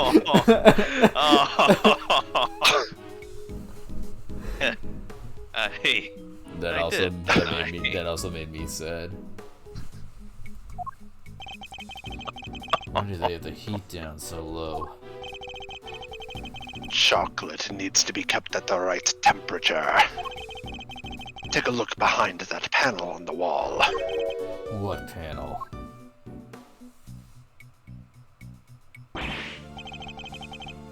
Look at that! It was here this whole time! There's one in each of the contest rooms. Tungaro hid them so they wouldn't spoil the aesthetic of our work. I'm sorry, I looked at, like, the temperature, and I'm like, bitch, 59 degrees Fahrenheit? It's 53 up here. Go fuck yourself. That shit ain't cold at all. What the hell? But, You're in California. and, what do the... Japanifornia. Japanifornia, I really can't even take anything in the 60s, yeah? That's all I gotta say. And what do the controls do? They adjust the temperature and the lighting. Goes all the way down to negative 22 degrees Fahrenheit. Cold enough to keep any confectionery from melting. So in effect, each room is a giant freezer. It's 59 degrees in here. No wonder I'm cold. I'm just a wimp. Hey, Detective Bad, you mind if we turn it up a little? Oh. Oh, don't shoot me! Preservation of the crime scene is the foundation of detective work. But I'm not a detective. The same goes for attorneys, Eddie. We must never disturb the scene of the crime. Grr. Get used to the cold. It's all part of your training. Chocolate needs to be kept between 59 and 65 degrees. There's no way around it. You know the temperatures by heart. I guess it is your job. It's the very least I should know. Any real confectioner should be able to tell you that and more. Alright. What about lollipops and cream? If it's not too hot or too humid, a lollipop should be fine just about anywhere. Cream needs to be kept at around 50 degrees. You have to watch out for heat and humidity, huh? Duly noted. Detective Bad kind of brightened up when he was talking about lollipops, didn't he? I suppose he must be very fond of them. I don't believe there's any more to be found here. Works for me. Let's look at everything else. There's some very tasteful tableware there, along with some kitchen utensils. Now look at the ship laughs. This tea set is of the same design as the one Mrs. Bound served with us earlier. You think Samson could have been drinking tea out of that? The pot and cup were dusted for prints. His were the only ones they found. And was that the case for the utensils too? Everything else had been washed, so there weren't any prints to find. Mr. Tangaroa was wearing gloves when he was working on his confectionaries. That could explain why prints were only found on the teapot and cup. I'm putting it in the court record, not the organizer. I'm a defense attorney. Gloves. Tangaroa wore them when he was working on his masterpiece over there. They're conveniently good at hiding fingerprints, too. I suppose it's possible to employ them in such a manner. But is it really all that suspicious to find a pair of gloves in a kitchen like this? I'm a detective. Everything's suspicious. That's the job. Fair point. The Red Rover and the Crimson Tide. It looks like this title is the inspiration for everything on display here in this room. The ship and the treasure chest, of course, but also all the other nautical objects on display. It's certainly a suitably grand theme with which to showcase Mr. Tangaroa's talents. That was really it for that. This is a fine selection of nautical paraphernalia. You think one of them could be the murder weapon? No. They're all made out of chocolate. You'd have a hard time bludgeoning somebody to death with one of them. Can't tell what's real in here. They really do look genuine. I can hardly tell the difference myself. A true testament to Mr. Tangaroa's skills. Hello there, detective. What are you investigating? Sir, I was just talking about taking the temperature of the water here. And what have you learned? It's warm, sir. The stream in each room flows into the main fountain, and then the water is circulated back to the rooms.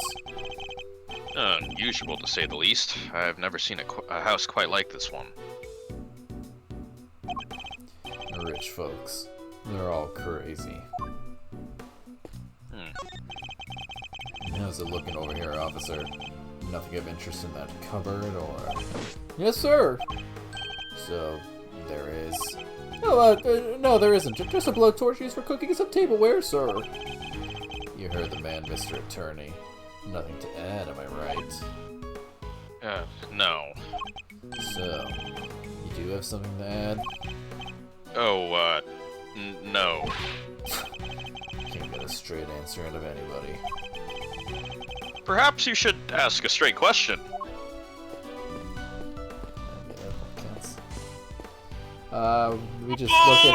We just looked at some flavor text.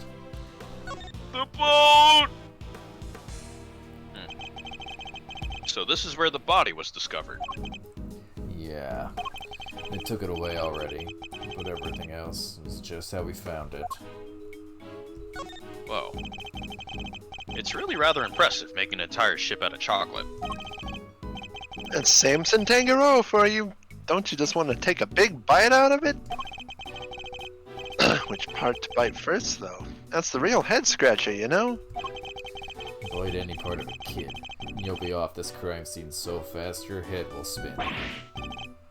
Yeah, hey, it was just a joke. Stop staring at me like that. I do sometimes wish Eddie could keep his cool a little better. Don't worry, sir. I get a lot better about that. Wonder what that means. But it appears the body was inside the treasure chest. Yeah. A woman by the name of Bound found it.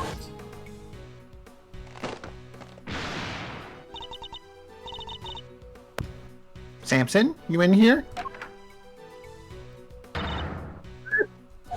Just the corpse.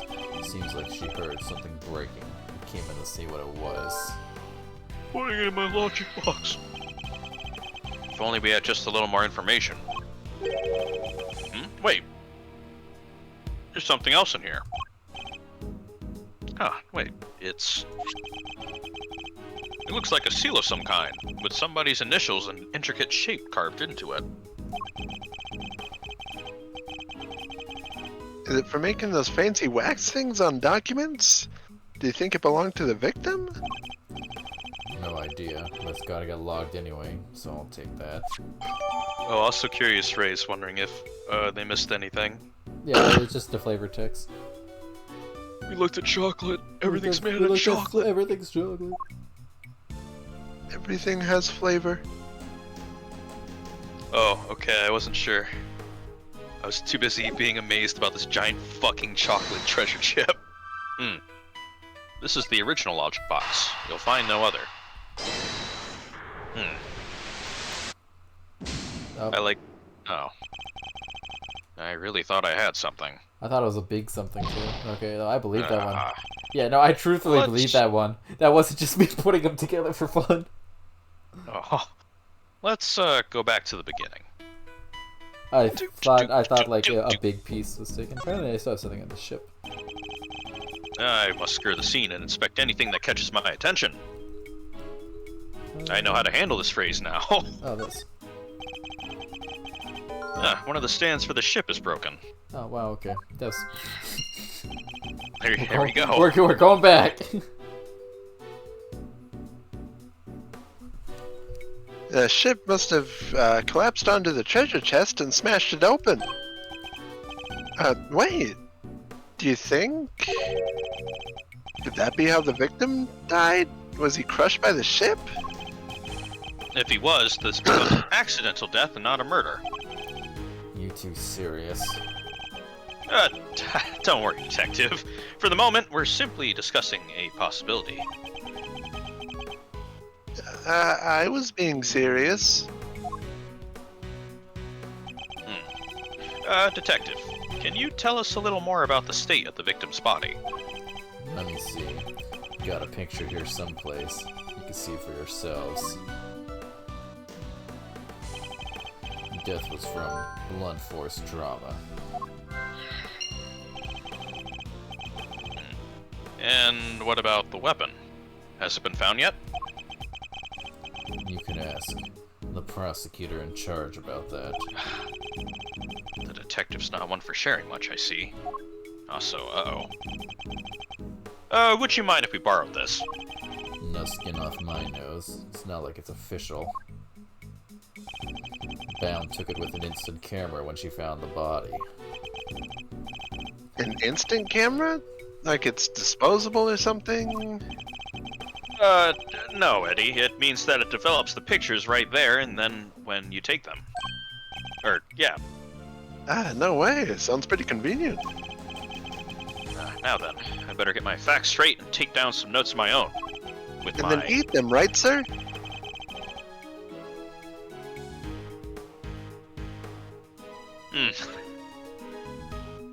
No, Eddie. A stare says 1,000 words. There's something in this picture that contradicts with the current crime scene. I'll need to call on my powers of deduction in Orange to figure out why. It's in my court record. What is this look like? I guess figure out what's different. Bum, bum. Bum, bum, bum. I must secure the scene and inspect anything that catches my attention. Do you like that, streamer?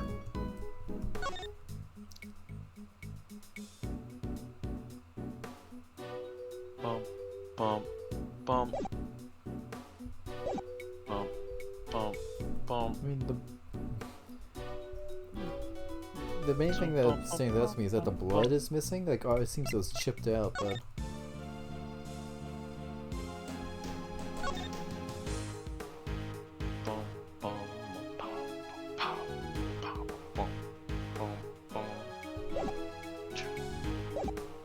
Yeah, I guess I'll.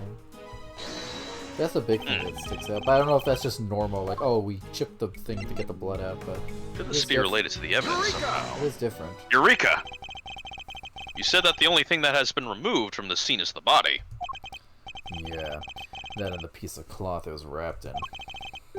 Then something here doesn't quite add up. It doesn't? Take another look at the scene in front of us, Detective. A very conspicuous pool of blood that should have been here is clearly missing. Oh shit. You're right. Don't remember anybody mentioning they'd remove the blood along with the body. Let me check the forensics. Hey, forensics. What is it, Mr. E? Did you figure something out? Compare the treasure chest in the photograph to the real thing, Eddie. In the picture, the solid chocolate bottom continues underneath the deceased's head. And yet, that part of the chest is now gone. The part with the blood all over it. Exactly. So did police remove it? Or did perhaps the killer? It wasn't forensics. They're saying nobody took anything like that away. Interesting. So somebody deliberately removed the blood from the scene. Could be.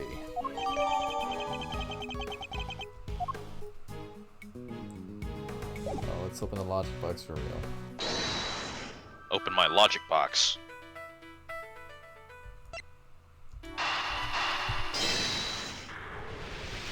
Whoa! Yeah! The stand broke, and the ship collapsed with it. And the loud sound it made brought Miss Bound running. Yeah. Said the ship had already keeled over by the time she got in here. But why did the stand collapse? What caused it to break? Ding! Maybe the whole thing was off balance from the get-go.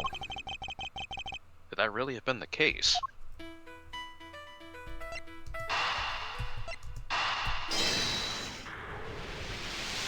Double ding! All of Mr. Tangaroa's creations are missing a little piece each, including one of the stands that was holding up the ship. Somebody really went all out. Do you think it could have been the killer? It's certainly a possibility. Either way, I think we can safely say the stand was damaged in our mystery person's tampering spree. And when it broke, the ship fell and smashed open that treasure chest, which would have remained closed otherwise. Investigation complete. Great job, Greg. I think we're about done here for now. We're about here done here for now. Well, if I wasn't convinced before, I am now. Tangaroa did it. No two ways about it.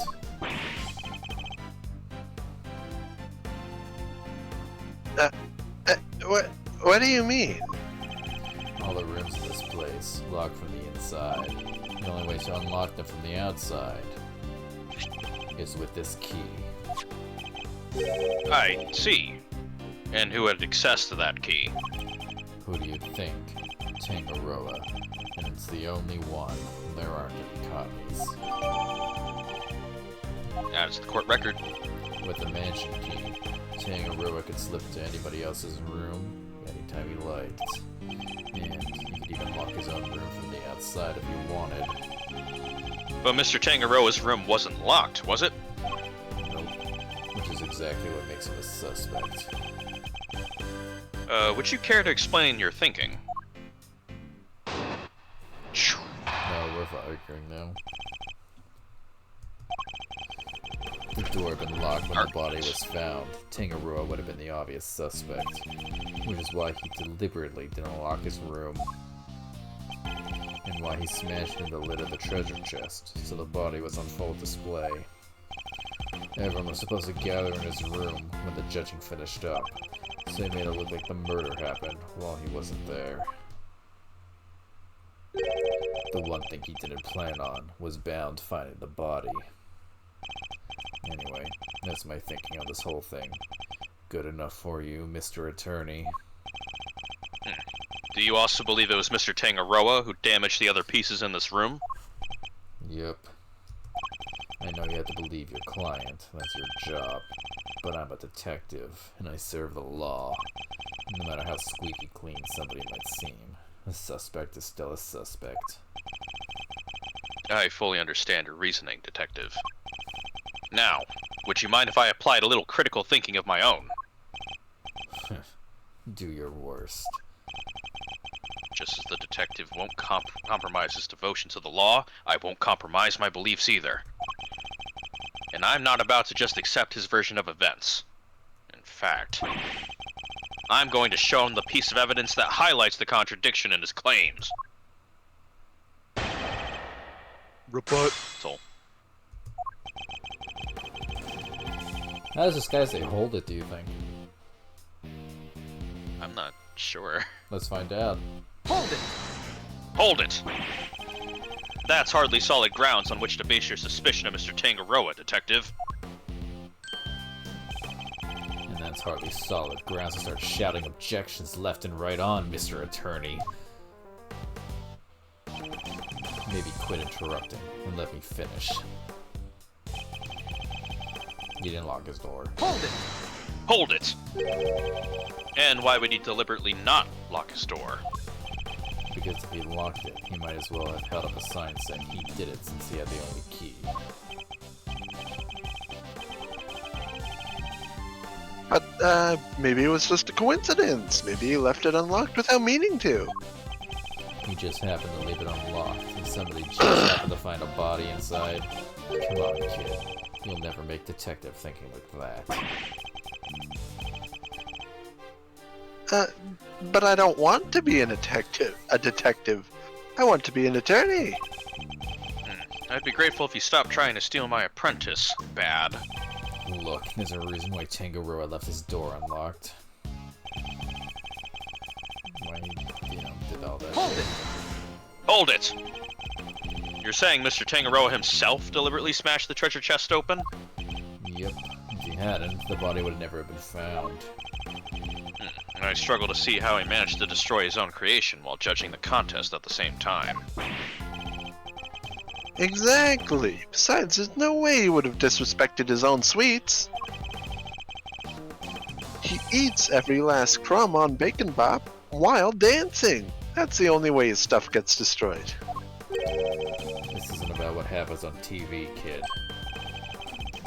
You know about Bacon Bop, Detective? Am I the only one who isn't familiar with this show? Wow. I never would have guessed. Can you sing the theme song too? Hold it. Never mind that now. Focus. That's Oh, a we yes. totally can. The point is this. Tangaroa was responsible for breaking that lid. You're not gonna sing the theme song? No. Hold it! Hold it. Know about this detective. I don't know about him, Eddie. But anyways, the judging began in Mr. Gusto's room, correct? Yeah. Kinda wanted to check his hard candy stuff out myself. In that case, how about a demonstration?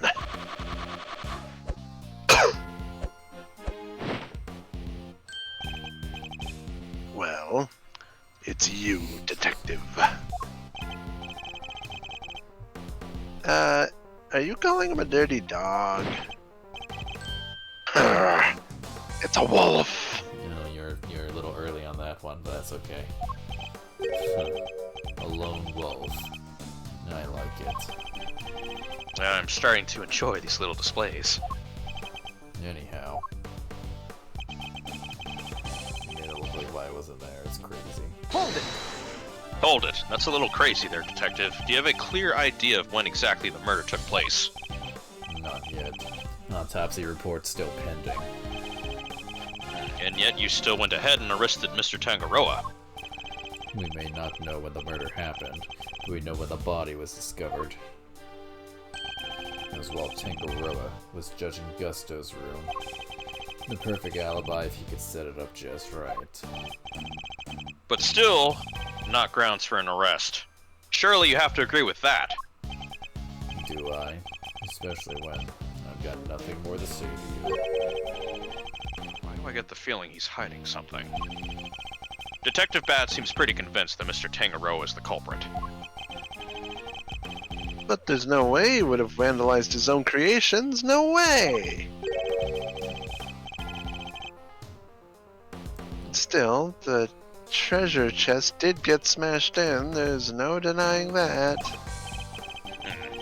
Perhaps we should focus more on what led to the body's discovery. Doing so should make it easier to spot the flaw in Detective Bat's theory.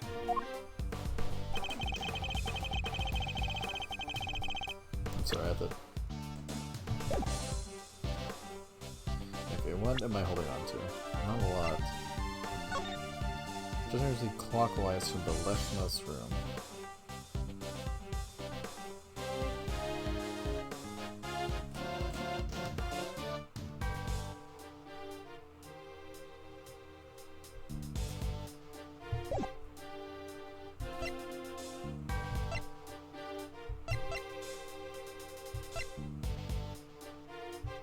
Bum-ba-dum-bum.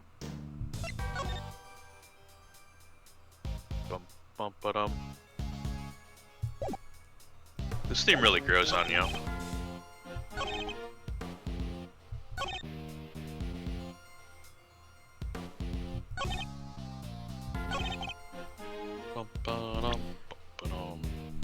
It's always the ones where I have so few things that I struggle with. Like, I do this constantly in this game. In this franchise. Damn. Bum-ba-dum, bum-ba-dum, bum-bum-bum-bum. So judging. Okay, so that's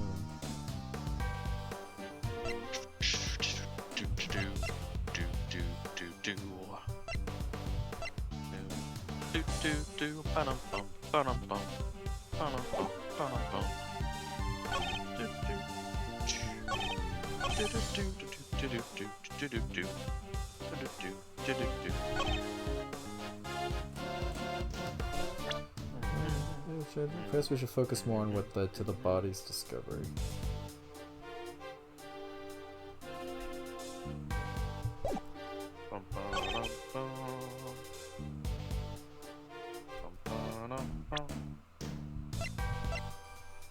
I guess, like... I mean, he didn't smash it, the ship collapsed. Yeah. So, yeah, that's... I'll go with that right now. Oh, It whoops, seems I'm like gonna the look, I'm most, gonna like- look at Eddie Fender right now. Eddie Hey Fender. man, do you think I did it? Objection! I might have did it. Objection. We've established that the body was hidden inside the chest. No, Eddie, you didn't do it. And Miss Bound only came running into this room when she heard a sound. It seems reasonable to infer that the sound was that of the chocolate boat collapsing. Sure, seems likely, based on the evidence. And yet you assert that it was Mr. Tangaroa who smashed the lid of the chest. I believe this photo makes it clear that it was the ship that did the smashing.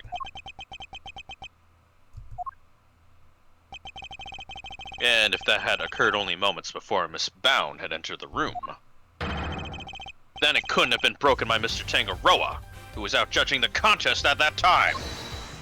Hold it. I never said he did it then and there. He could have done something to the stand, so it collapsed when he was in the middle of judging. Objection! Objection! Have you have any way of proving that assertion? Nope. But the investigation isn't over yet. There's still time. So he doesn't have anything conclusive. Have you found any prints in this room besides those of Mr. Tangaroa? Yep, on the door. Hmm? But we found Tangaroa and frost prints on there too. We were all brought here and we were all brought in here for a briefing right before we started work on our creations. Those prints are probably from then.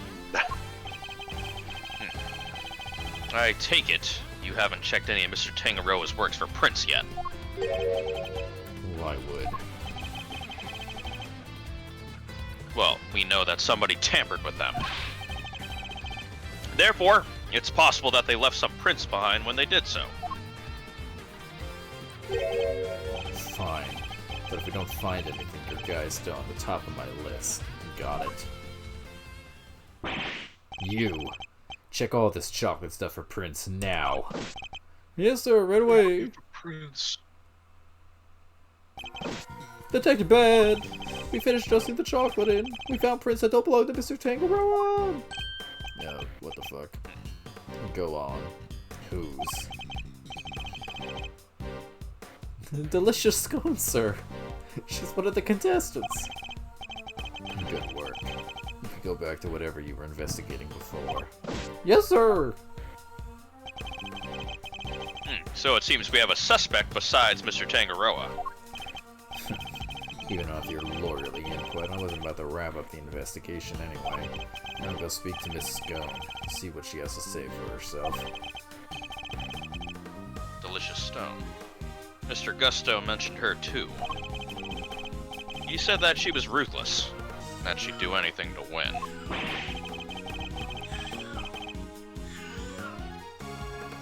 The Scone Lady sounds like a pretty suspicious character, huh, Mr. E? Yeah.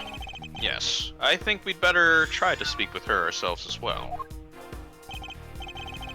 Detective Bad, would you mind if we accompanied you? Babysitting you is not my job.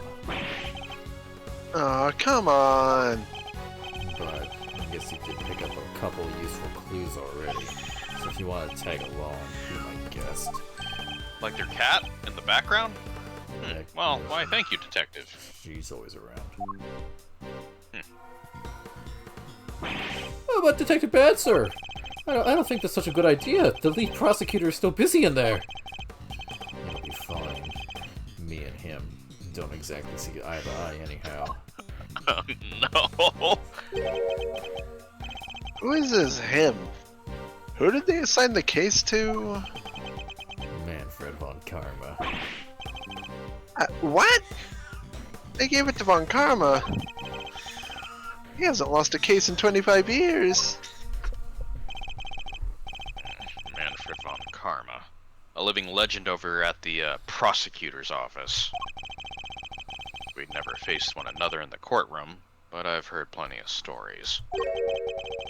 They say he'll do anything to ensure a guilty verdict. But I can't let that distract me. For now, I need only to continue to do what I believe is right.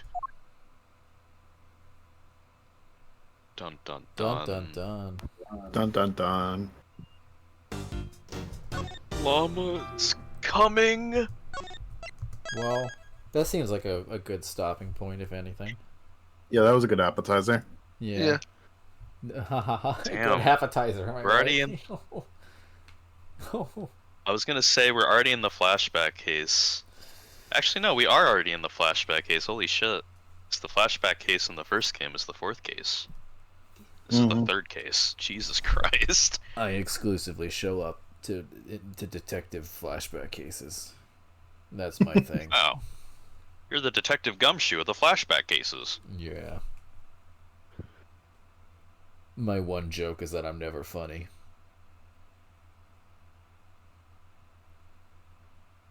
It's a pretty good joke, sir. Yeah. I like your deadpan expressions. Thank you. Okay. Wow, we solved one crime and now we're gonna solve another. I'm really interested that this mansion became an art museum, apparently. Like, I'm still Lawyer. on that. Yeah, I can't blame you. Yeah, well, next week we're gonna go say hi to our good friend Manfred von Karma somehow again. Can't wait to talk to Manfred von Karma after he was so cordial in the last flashback case. He's so nice, especially to Gregory Edgeworth. Yeah. Can't wait for him to potentially, I think he's gonna lose this case. Gregory's, he's a pretty good defense attorney. He's gonna defend Mr. Tangaroa. It's gonna be great. I think he'll put aside his differences and learn. Think about it. Some happiness. Edgeworth has never lost a case in the past cases.